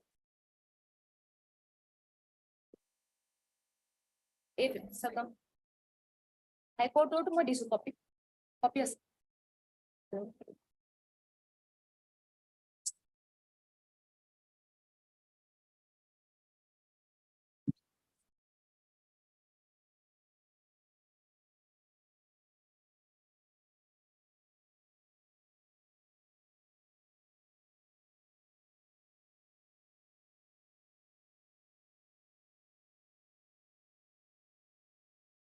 If I may read, Lordship, it is Geju Praja versus State of Assam, 2018, 189, AIC 749. Lordship, may kindly come to paragraph number 7, Lordship. The relevant portion I'm reading out. A short judgment. Paragraph 7. Mr. K. Das, learned amicus curiae, has argued that the chain of circumstance is not complete and the extrajudicial confessions made by the appellant before Debaru Praja is not admissible in evidence, since those were made while he was in police custody. In our case, it is not an extrajudicial confession, it's a case of confession only. The learned public prosecutor fairly conceded the submissions made by the learned counsel for the appellant, but argued that the appellant led to the discovery of the weapon of assault, and this being a conduct of the appellant, the trial court rightly ordered the conviction and sentence. After hearing the learned counsel for the parties and perusing the record, we find that a chain of circumstance as enumerated by the trial court is not complete and there is a glaring missing link. The death of Mansai Praja is not in dispute. The post-mortem report suggesting the cause of his death is also not disputed. So far as the seizure, again, Lordship may mark point number 10. So far as the seizure of the dhow is concerned, even if it was seized from the house of the appellant, the same would not automatically go to show that the seized weapon was used in the committing the offense. There was no blood stain on the weapon. The IO has admitted during his cross-examination that the weapon was not sent to forensic laboratory. In our view, dhow is a common tool in every village household, and as such, the dhow that was seized from the house of the appellant would not go to prove that he is guilty of committing the offense. Besides, there is no disclosure statement to the effect, and the same was not exhibited. Further, it is also doubtful as to from where the dhow was seized. All the seizure witnesses, namely Jiten Praja and Gautam Borua have deposed the police took their signature in blank papers. Though Debaru Praja deposed that the appellant dug out the dao in the presence and also confessed about his guilt, the so-called confession is not admissible in evidence since the same was made while in the custody of the police.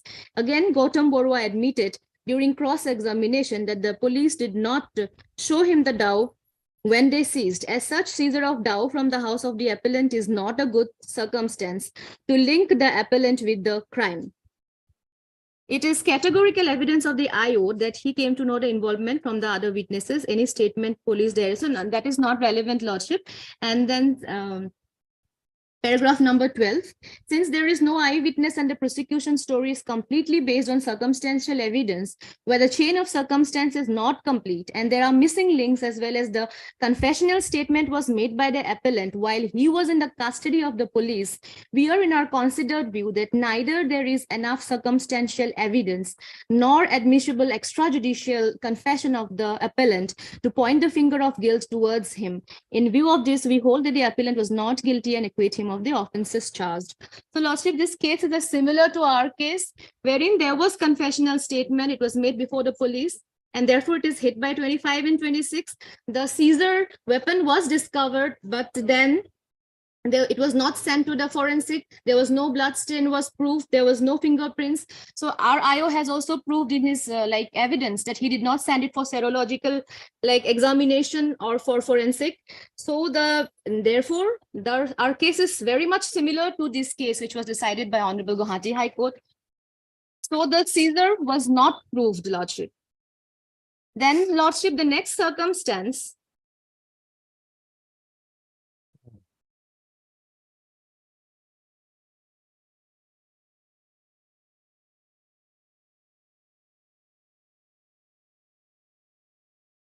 Another lacuna on the part of the investigation and Lordship is that the police have not recorded the statement, exact words of the accused in the Panchnama, which they are supposed to do as per the settled law, Lordship. The police, the seizure list, Lordship, may come to the seizure list. That is at page number 80.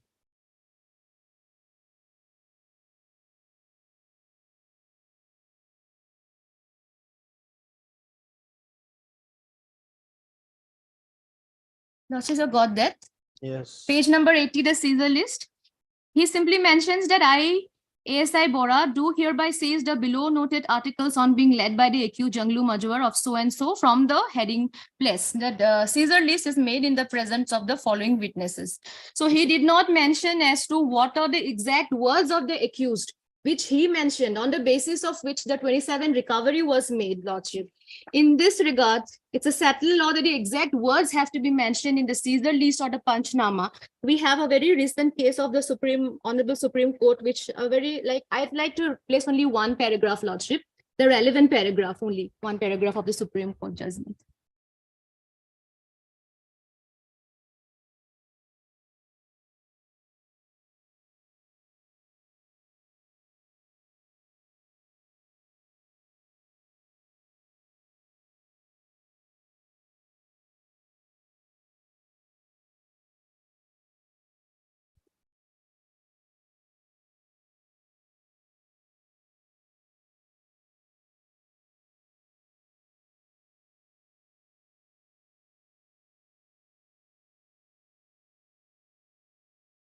Lordship, para number 52 and 53, the second page, Lordship. 52, they simply gave as to what section 27, they have reproduced here, section 27. And para 53, if I may read, Lordship, that is the relevant one. Lordship, you found that? Yes.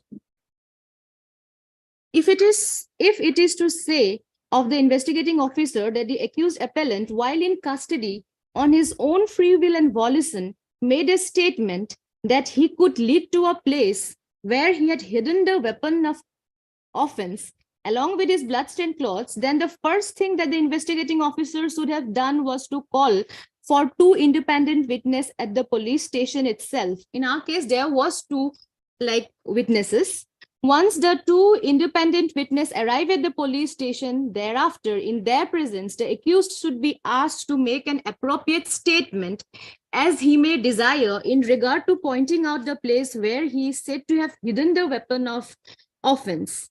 When the accused, while in custody, makes a statement before the two independent witnesses, punch witnesses, the exact statement, or rather the exact words uttered by the accused should be incorporated in the first part of the Panchnama that the investigating officer may draw in accordance with law. In this case, Lordship, it was not done. He simply gave a description of the Caesar item and like that it was on the basis of his confessional statement that the dowry was recovered. So Lordship may kindly mark this which I read. When the accused, while in the custody, makes a statement before two independent witnesses, the exact statement, or rather the exact words uttered by the accused should be incorporated in the first part of the Panchnama that the investigating officer may draw in accordance with law. This first part of the Panchnama, for the purpose of Section 25 of the Evidence Act, is always drawn at the police station in the presence of the independent witness so as to lend credence to the particular statement that was made by the accused, expressing his willingness on his free will and volition to point out the place where the weapon of offense or any other article used in the commission of the offense has been hidden. This was not done in our case, Lordship. And even the punch witness mentioned that he simply gave this signature like once the recovery was made. Once the first part of the Panchnama is completed, thereafter, the witnesses will proceed to the particular so as may be led by the accused. If from that particular place, anything like the weapon or bloodstained cloth or any article is discovered, then that part of the entire process would form the second part of the Panchnama. So in our Panchnama, in the Caesar list, only the second part is available, Lordship. The first part of the Panchnama is not there. It is missing. This is how the law expects the investigating officer to draw the discovery Panchnama as contemplated under Section 27 of the Evidence Act. If we read the entire oral evidence of the investigating officer, it is clear that the same is deficient in all the aforesaid relevant aspects of the matter.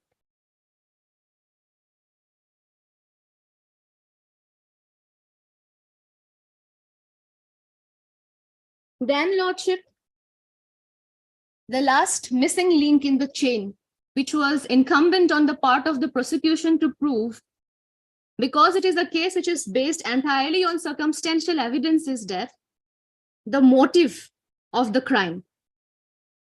So the Supreme Court, again, in a number of cases have held that otherwise motive might not be that important in crime. But in those cases which is based on circumstantial evidence, proving of motive is a very important point on the part of the prosecution to bring home the guilt of the accused person. It will provide a crucial link to complete the chain of the circumstance. So this link in our case is missing.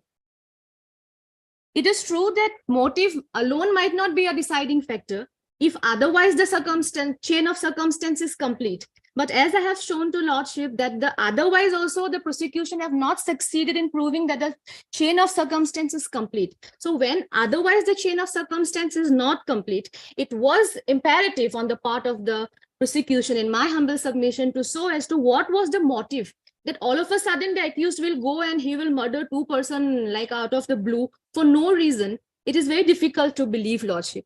Again, on this point, Lordship, the importance of motive in a circumstantial evidence, I'd like to place a very short judgment of the Supreme Court, Lordship.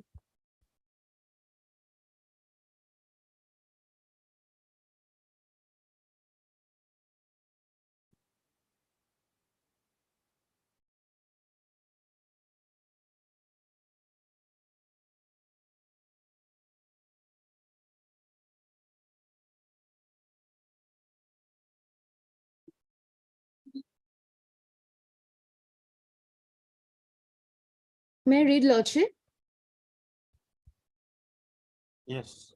Hello? Lordship, the ratio of this case decided by the Supreme Court is given in the very first line. Criminal trial, circumstantial evidence, motive or the absence of motive in a case of circumstantial evidence weigh in favor of the accused. Motive not relevant in a case of direct evidence. In our case in hand, we do not have any direct evidence. And as it is a case based entirely on circumstantial evidence, motive plays a very important role, and the failure on the part of the prosecution to prove any motive is an additional missing link that was needed to complete the chain of circumstances, Lordship.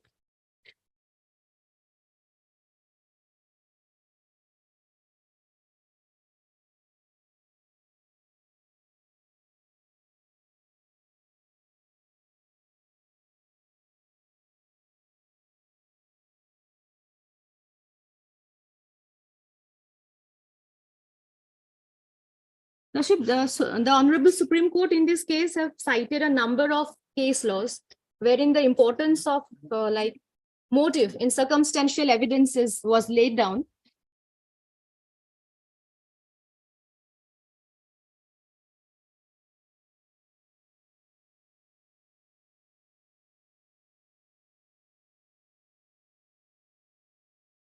Lordship, para 11 is important.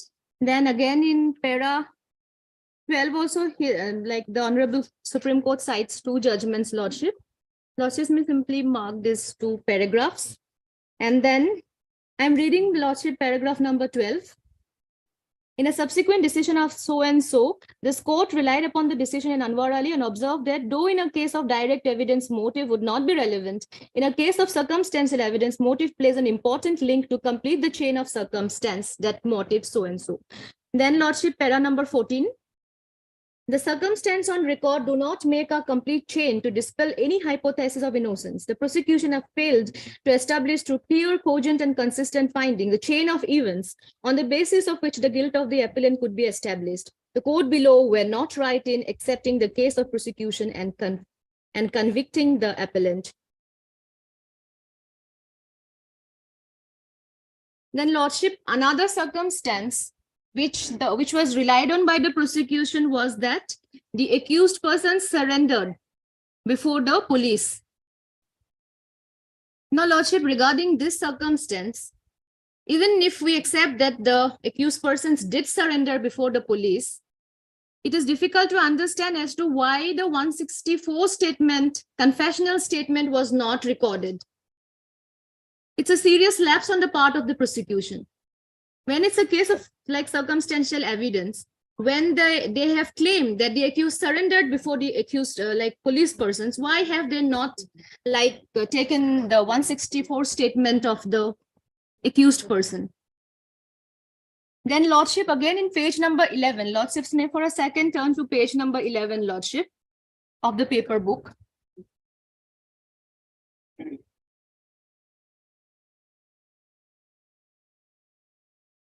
The last paragraph, Lordship, cross by defense.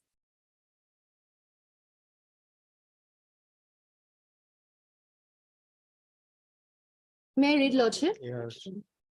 I have not mentioned the age of the injuries and the approximate time of death from the time of post-mortem report, Lordship.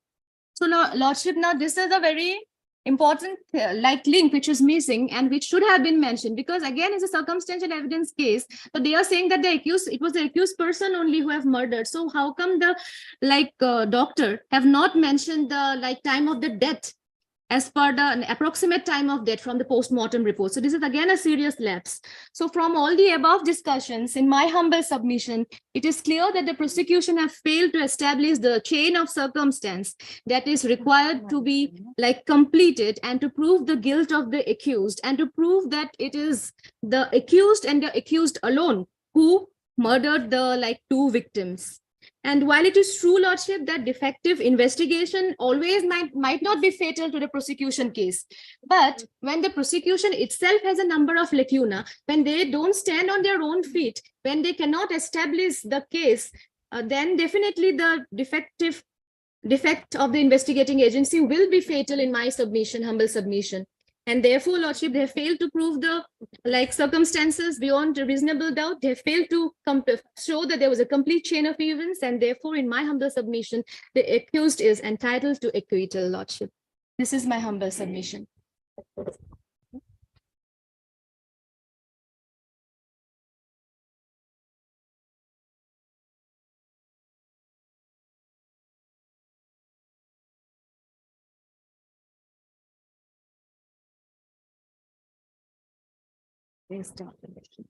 The prosecution score is based on the last seen theory, Your Lordship.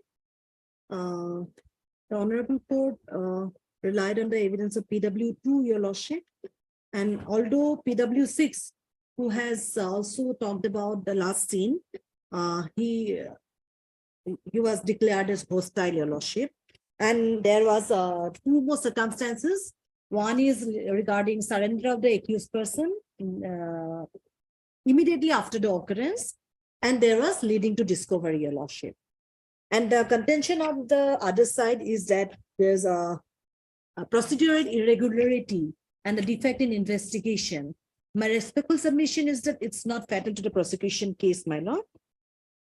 There might be discrepancies there and there, Lordship, but in the instant case, the prosecution could prove beyond reasonable doubt. Lordship, apart from that, there's motive is not proved, Your Lordship, but my respectful submission is that motive in all the cases is not, Lordship, can be taken as an integral part, prove the guilt against the accused person. First, I take Your Lordship to the evidence of PW2, Your Lordship, who is the informant of the case, Bijoy Chik, my lord. Case 12. Accused Janglu Mazwar is known to me being co-villager. Mangku Mantugar was my cousin and Chalugor was the wife of Mantugar. I reside in same campus but in different room with Mantugar. On 21/10/15 at about 8 p.m., Your Lordship will kindly note the date and the time. 21/10/15 at about 8 p.m. On the eve of Durga Puja, while came out of my house, I saw that accused Janglu is leaving our campus. I could recognize him in the light of nearby Krishna temple, situated opposite to my house. Door of Mantugar was found open. On looking through the open door, I noticed that Manku Mantugar and Chalugar were lying in a pool of blood. I made hue and cry. My mother and other family members came there. On my hue and cry, neighboring peoples are also arrived there. BDP secretary was informed. Someone from village informed police. Bagan ambulance was also called. Thereafter, Manku, Mantugar and Chalugar were brought to Geleki hospital. I came to know that both of them died. Dead body was brought to police station. On this incident, on the same night, I lodged FIR at Geleki PS. Exhibit so-and-so is the FIR. During investigation, police seized one down. Exhibit 4 is a scissor list. Subsequently, I have heard that accused Janglu has surrendered in police station. Crossed by defense, I cannot say for what reason the incident of killing happened. I have seen them lying from the doorstep. I have seen the accused while he was going out through the road connecting our house. Though I called the accused, he did not respond. I cannot say who wrote the FIR, but it was written at police station. I just put my signature in the FIR. I cannot say about the contents of the FIR. Police recovered something is missing from the jungle on the riverside. I cannot say how and when the accused surrendered at police station. So PW2 talks about the last scene, Your Lordship. Now I take Your Lordship to the evidence of PW 6, who has been declared hostile, Your Lordship. His other evidences will not go. Once the prosecution cross-examines him, it has to be supported by other witnesses, independent witnesses.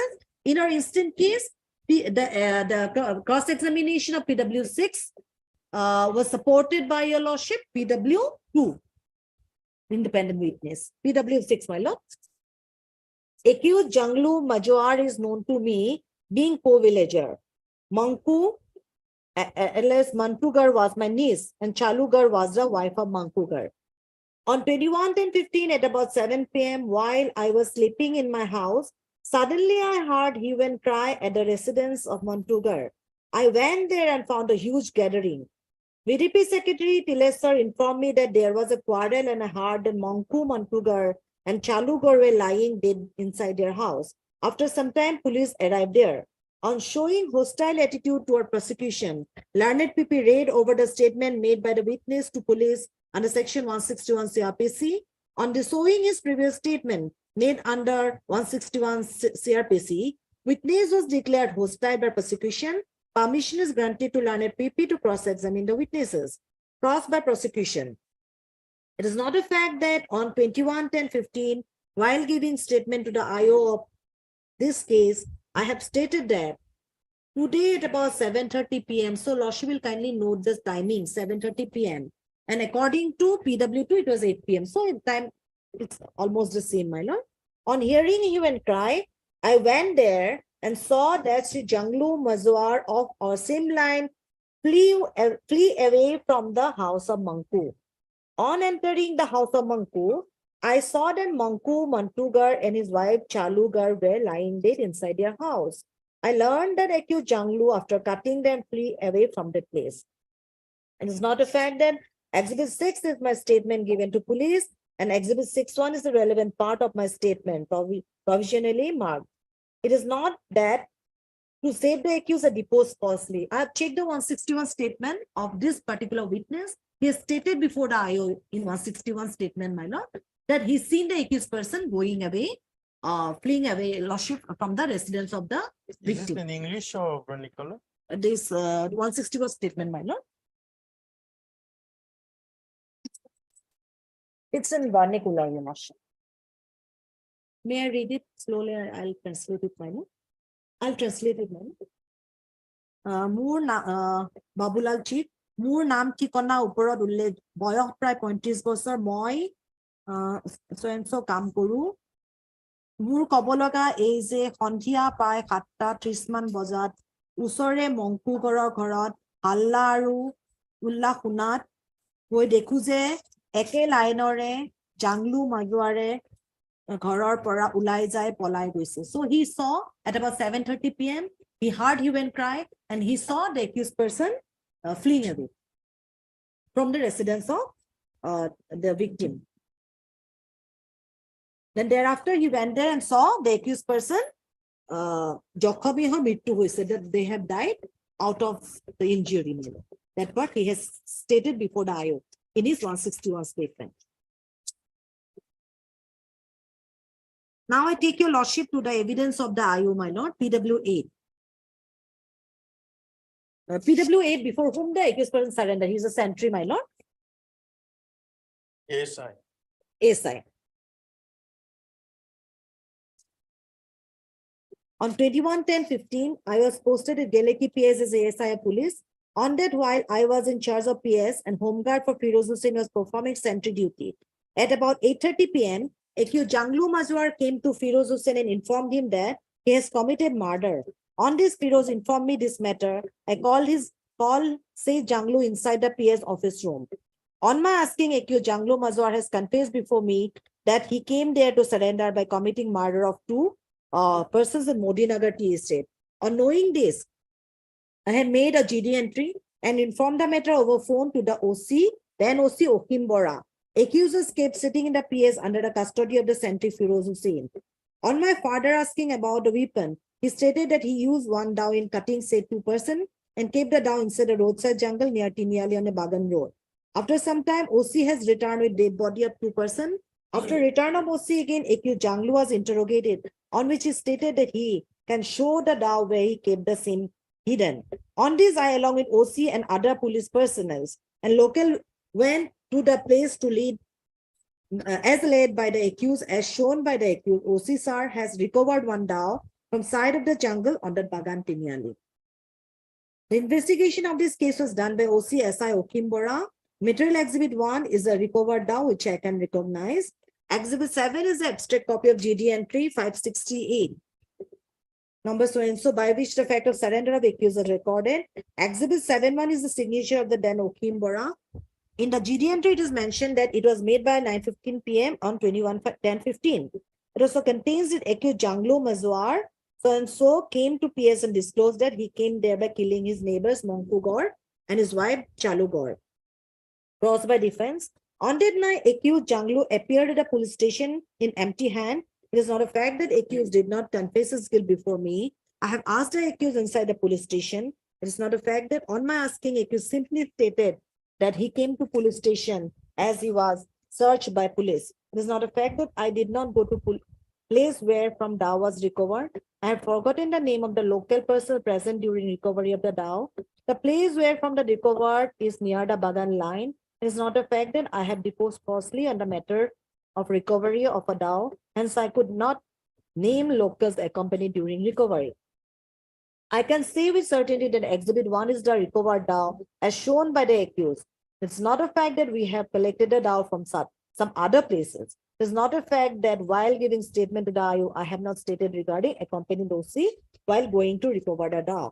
So your lordship, at around 9 p.m., so the accused person surrendered.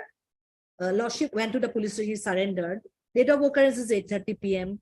Lordship, and the recovery of the dao was made at the instance of the accused person.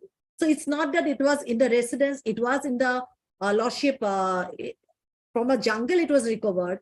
So your lordship will kindly note the place of recovery, your lordship. If it would have been in the residence of the accused person or something, so it can be may be taken by the defense side. That in every household, those kind of these weapons are there, your lordship. Generally, it's lordship is in the residence of the village people, my lord, Naga Dao and all. But the place of recovery is within the knowledge of the accused person, my lord. Generally, on a place, lordship, it was inside the jungle, my lord, which was absolutely within the knowledge of the accused person. So this recovery is admissible in evidence, my lord.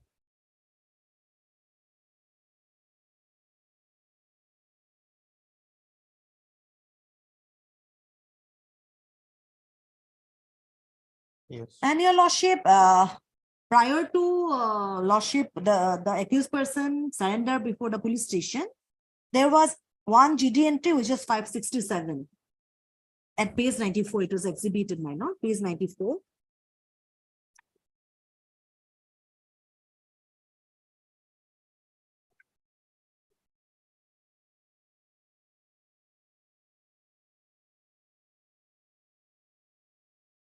So prior to the accused person, lordship surrenders before the police station, there was GD entry, which was made on the information given by a villager over phone, which was made a GD entry number 567.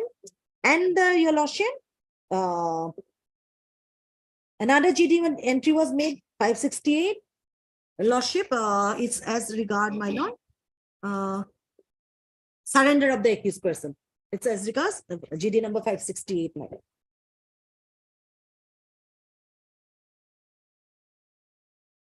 Lordship, of course, there are lapses on the part of the prosecution in while investigation. The weapon was not sent for FSL. Lordship, certain irregularities were there, your lordship, but Supreme Court in various judgments have your lordship, lordship observed that the defect in prosecution will not go in favor of the accused person. It will not, lordship, nullify the prosecution case. As regards the lasting theory, may I submit one judgment, my lord?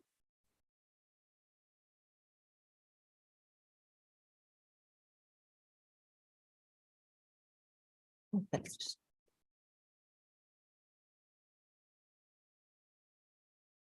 2011, 14 SCC 401.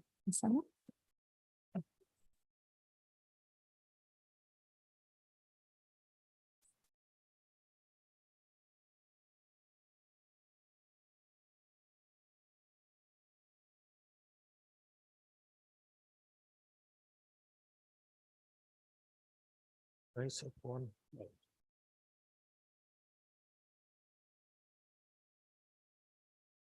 Paragraph. Paragraph 26 onwards, on 26 to 29.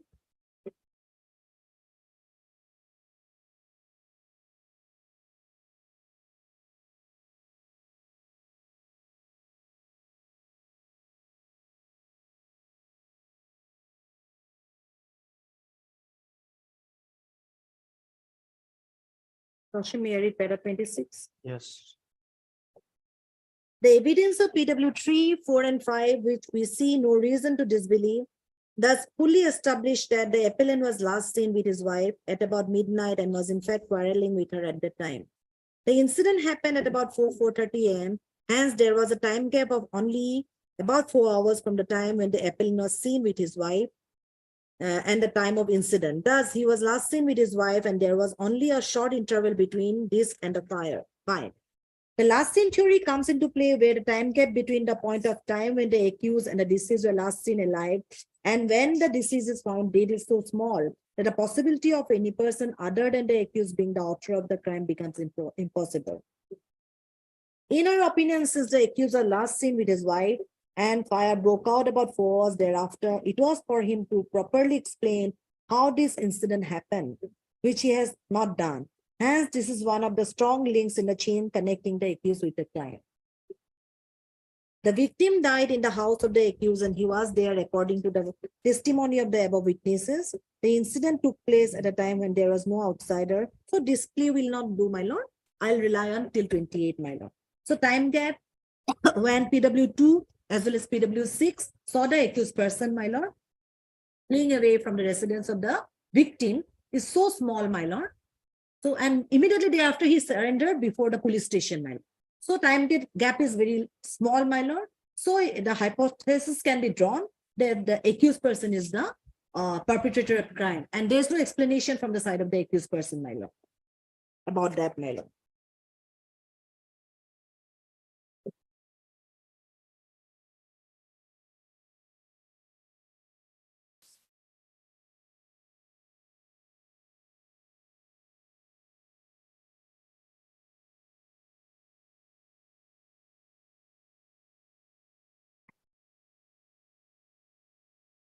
Regarding the defect in investigation, my lord, I have not submitted the case laws. Lordship, I have got the citation. Lordship, You can check out during the lunch break. We'll continue it. My lord, item number 8, my lord. Hmm? In item number 8, my lord, Yes. I am appearing on behalf of the informant, my lord. My lord, the paper book is not instructing me, Wait for some time, we'll come back. my lord.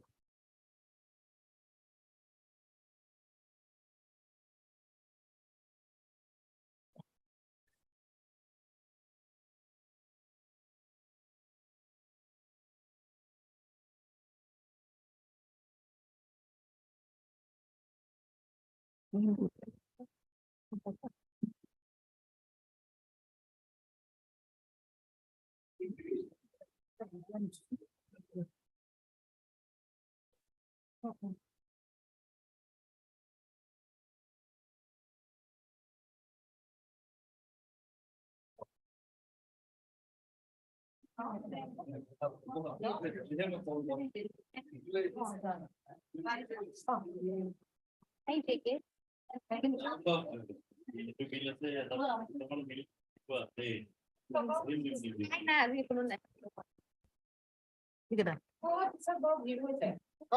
বহুত ভিড়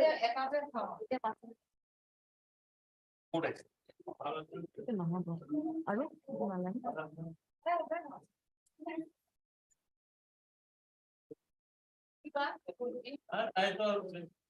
আমার আগে চিন্তা না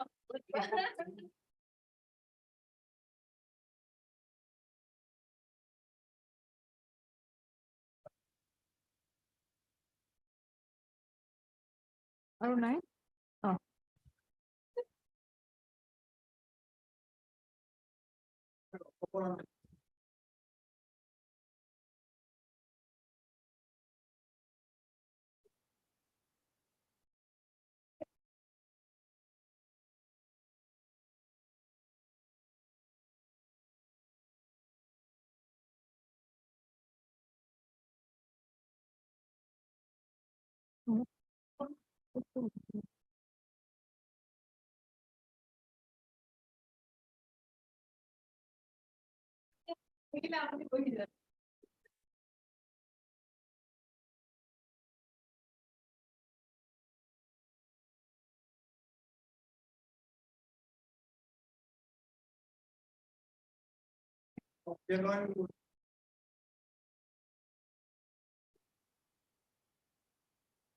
Section 27 or লাগিব হা আৰু এইটো উলাই দিবা নেকি জেৰক্স কৰিবলৈ মাথাটো দাদা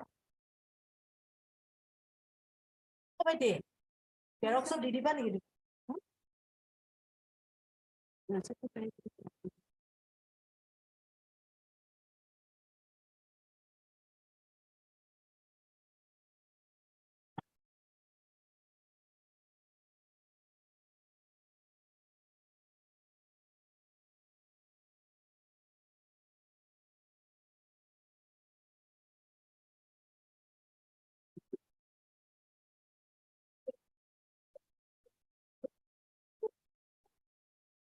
এইটো দি দিয়া এইটো জেৰক্স কৰিব দিয়া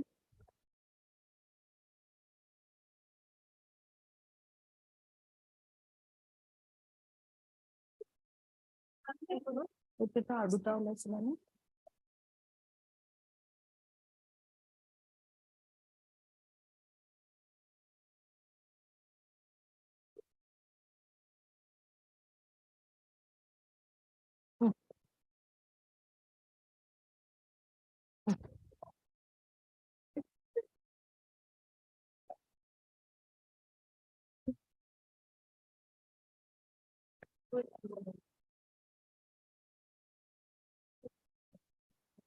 পানী দিছো 10 minute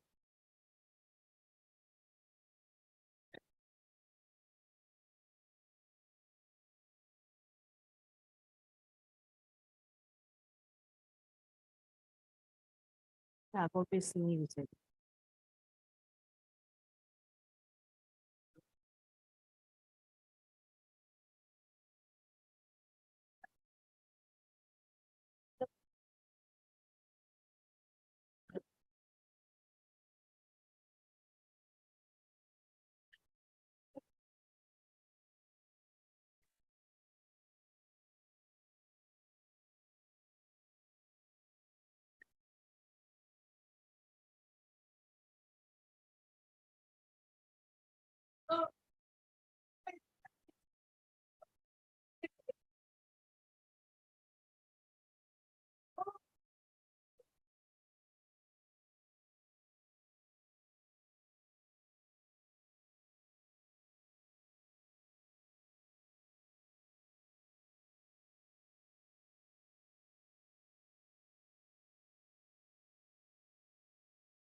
in the court in the case cannot be allowed to depend solely on the probity of investigation.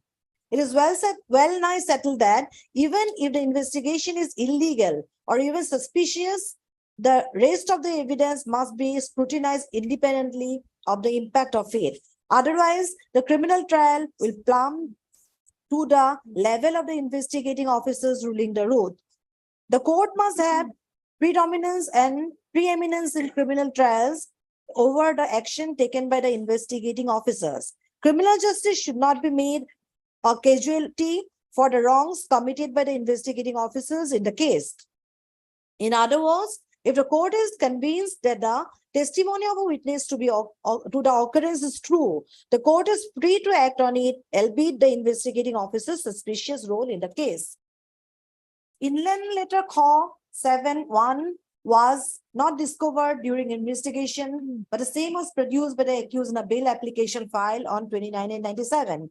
Thereafter, on a request made by the accused, investigating officer was directed to investigate upon the same. As noticed earlier, the inland letter was, so this point is not relevant, my lord. Para 38, my lord. The investigating officer is not obliged to anticipate all possible defense and investigate in that angle. In any event, any omission on the part of the investigating officer cannot go against the prosecution. Interest of justice demands that such acts or omission of the investigating officer should not be taken in favor of the accused or otherwise. It would amount to placing a premium upon such omissions. So in our case also, there are lapses on the part of the investigating officer, your lordship, that will not go in favor of the, in court of the prosecution case.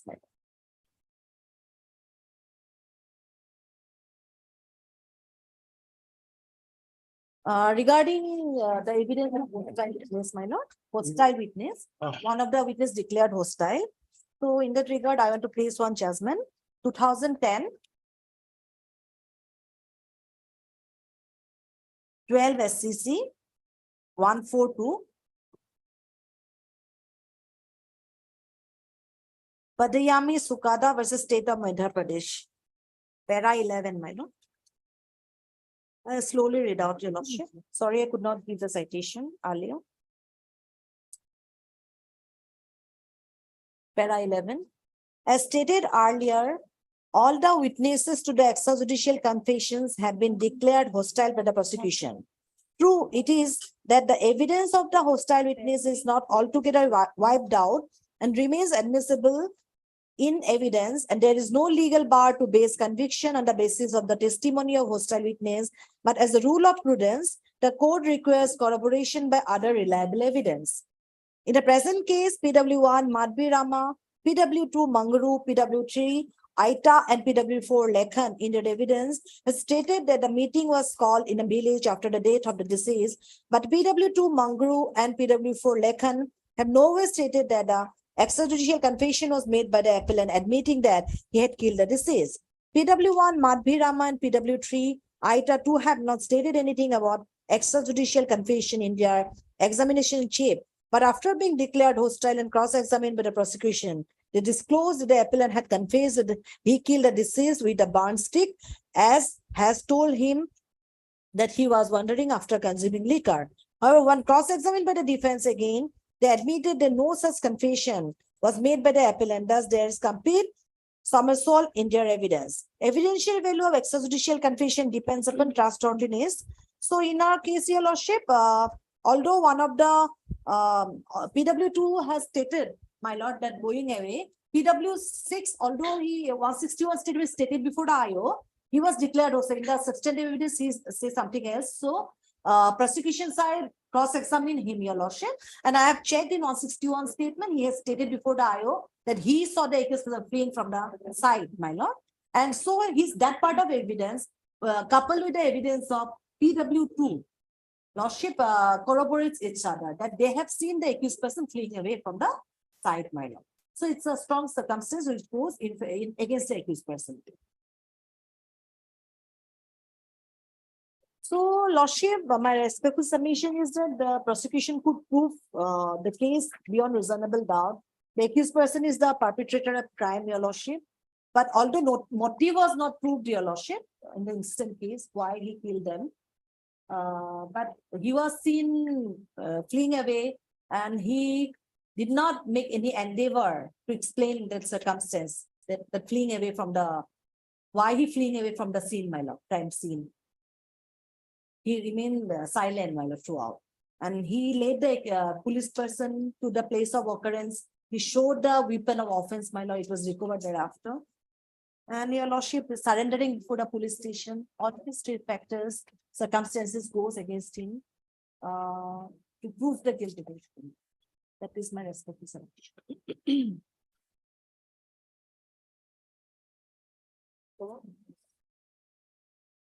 Lordship. Lordship asked the case law, lordship on circumstantial evidence. The 5 golden principles. I have the case law. Lordship. It's a very big case law, so I have only given the relevant portion, lordship.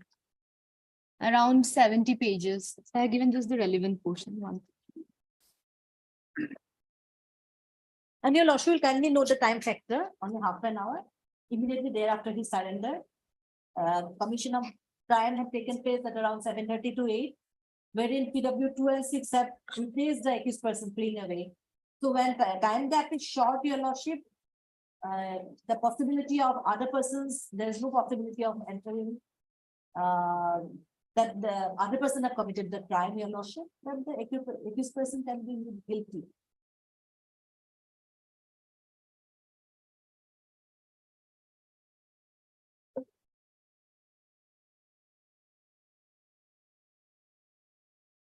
It's 1984 4 SCC 116, lordship. Sharad Birdichan Charda versus State of Maharashtra. Which one? Lordship, you've got that. 1984 4 SCC 116. Sharad Birdichan Charda versus State of Maharashtra.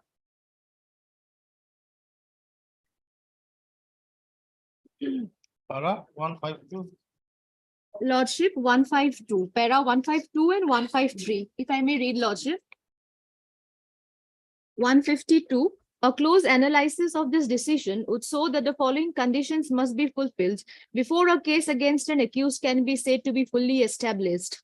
First, the circumstances from which the conclusion of guilt is to be drawn should be fully established.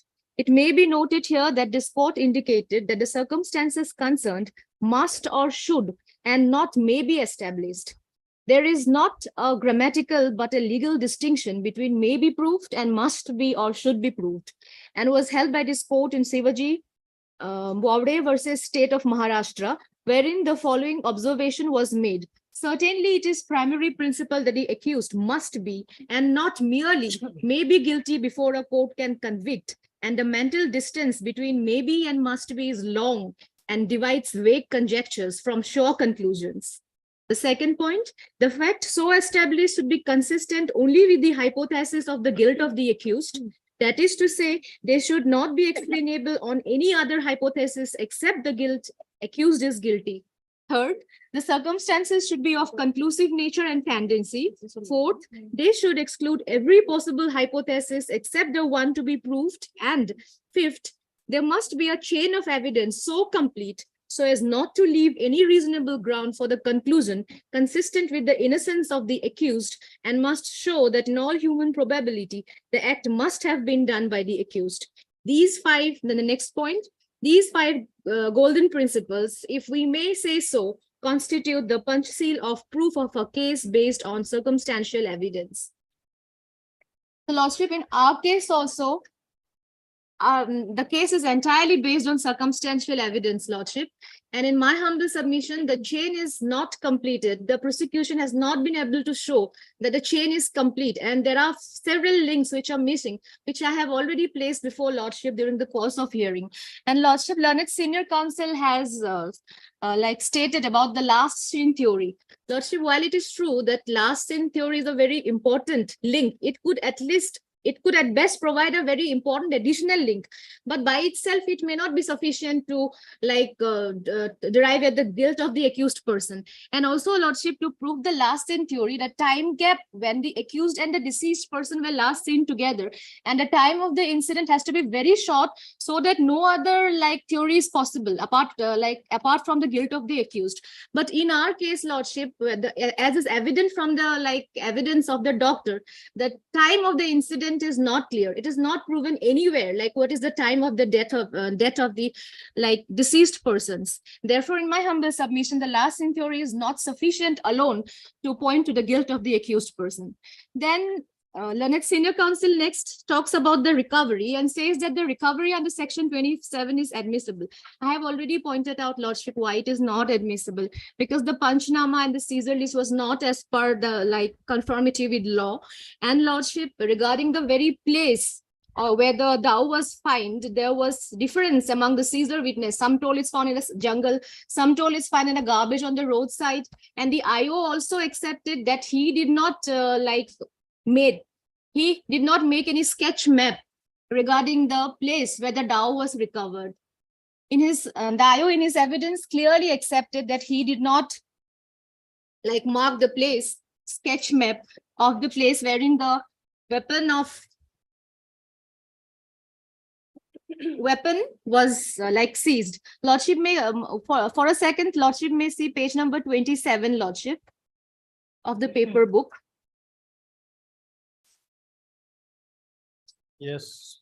So there are differences of opinion among the Caesar witnesses regarding the place from wherein the dhow was recovered. And in page number 27, Lordships may find this sentence: I have not prepared sketch map of the place of occurrence where from the dhow was recovered. Lordships have got that sentence. Lordships may kindly mark that sentence, Lordship.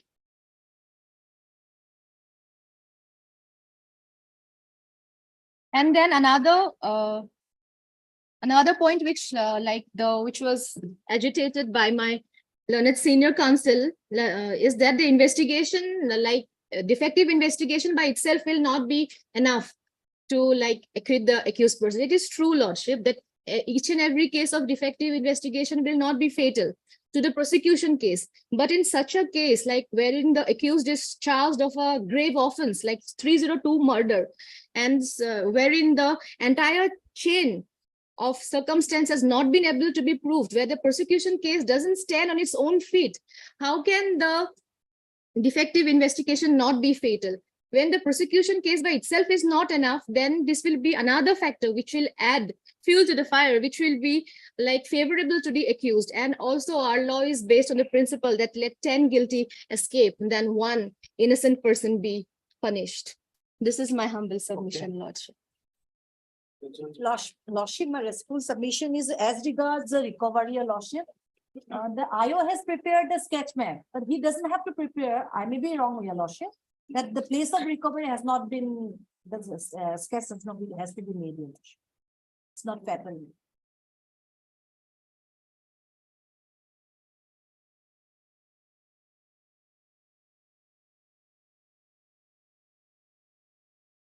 What in this case I can. Put the heart. You have it. Hearing company.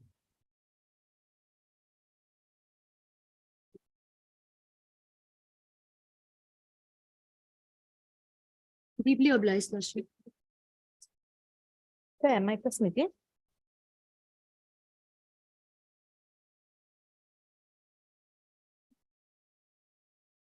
Lordship, her remuneration, it may be observed, my lord. This is Amicus. Normally, how much is it? given? It is decided by the Legal Services Authority. Okay.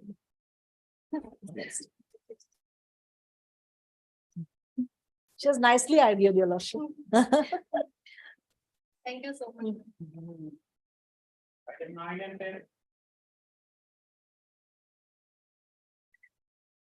May please, Your Lordship.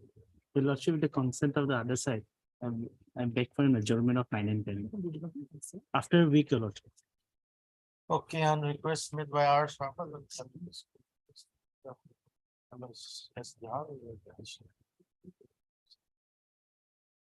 Obliged. এইটো ক'ত হ'ব এটা party নাই বোলে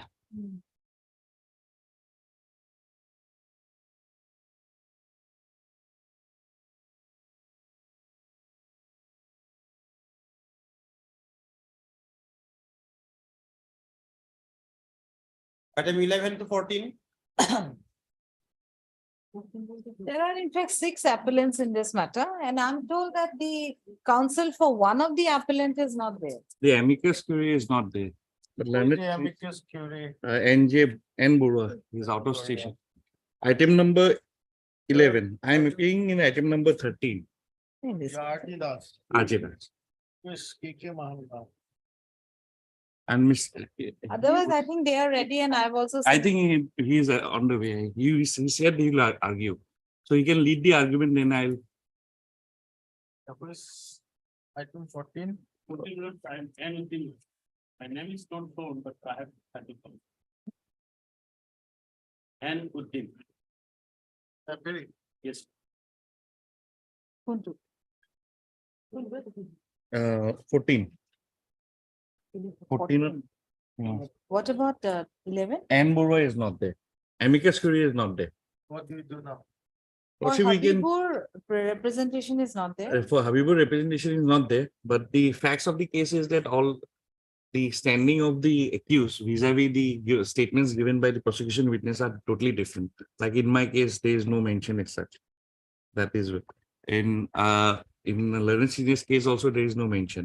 But one of the accused in his case, it is mentioned, Habibur's name is mentioned. So he can argue at a later date. We can, since it is separately numbered. That's not the problem.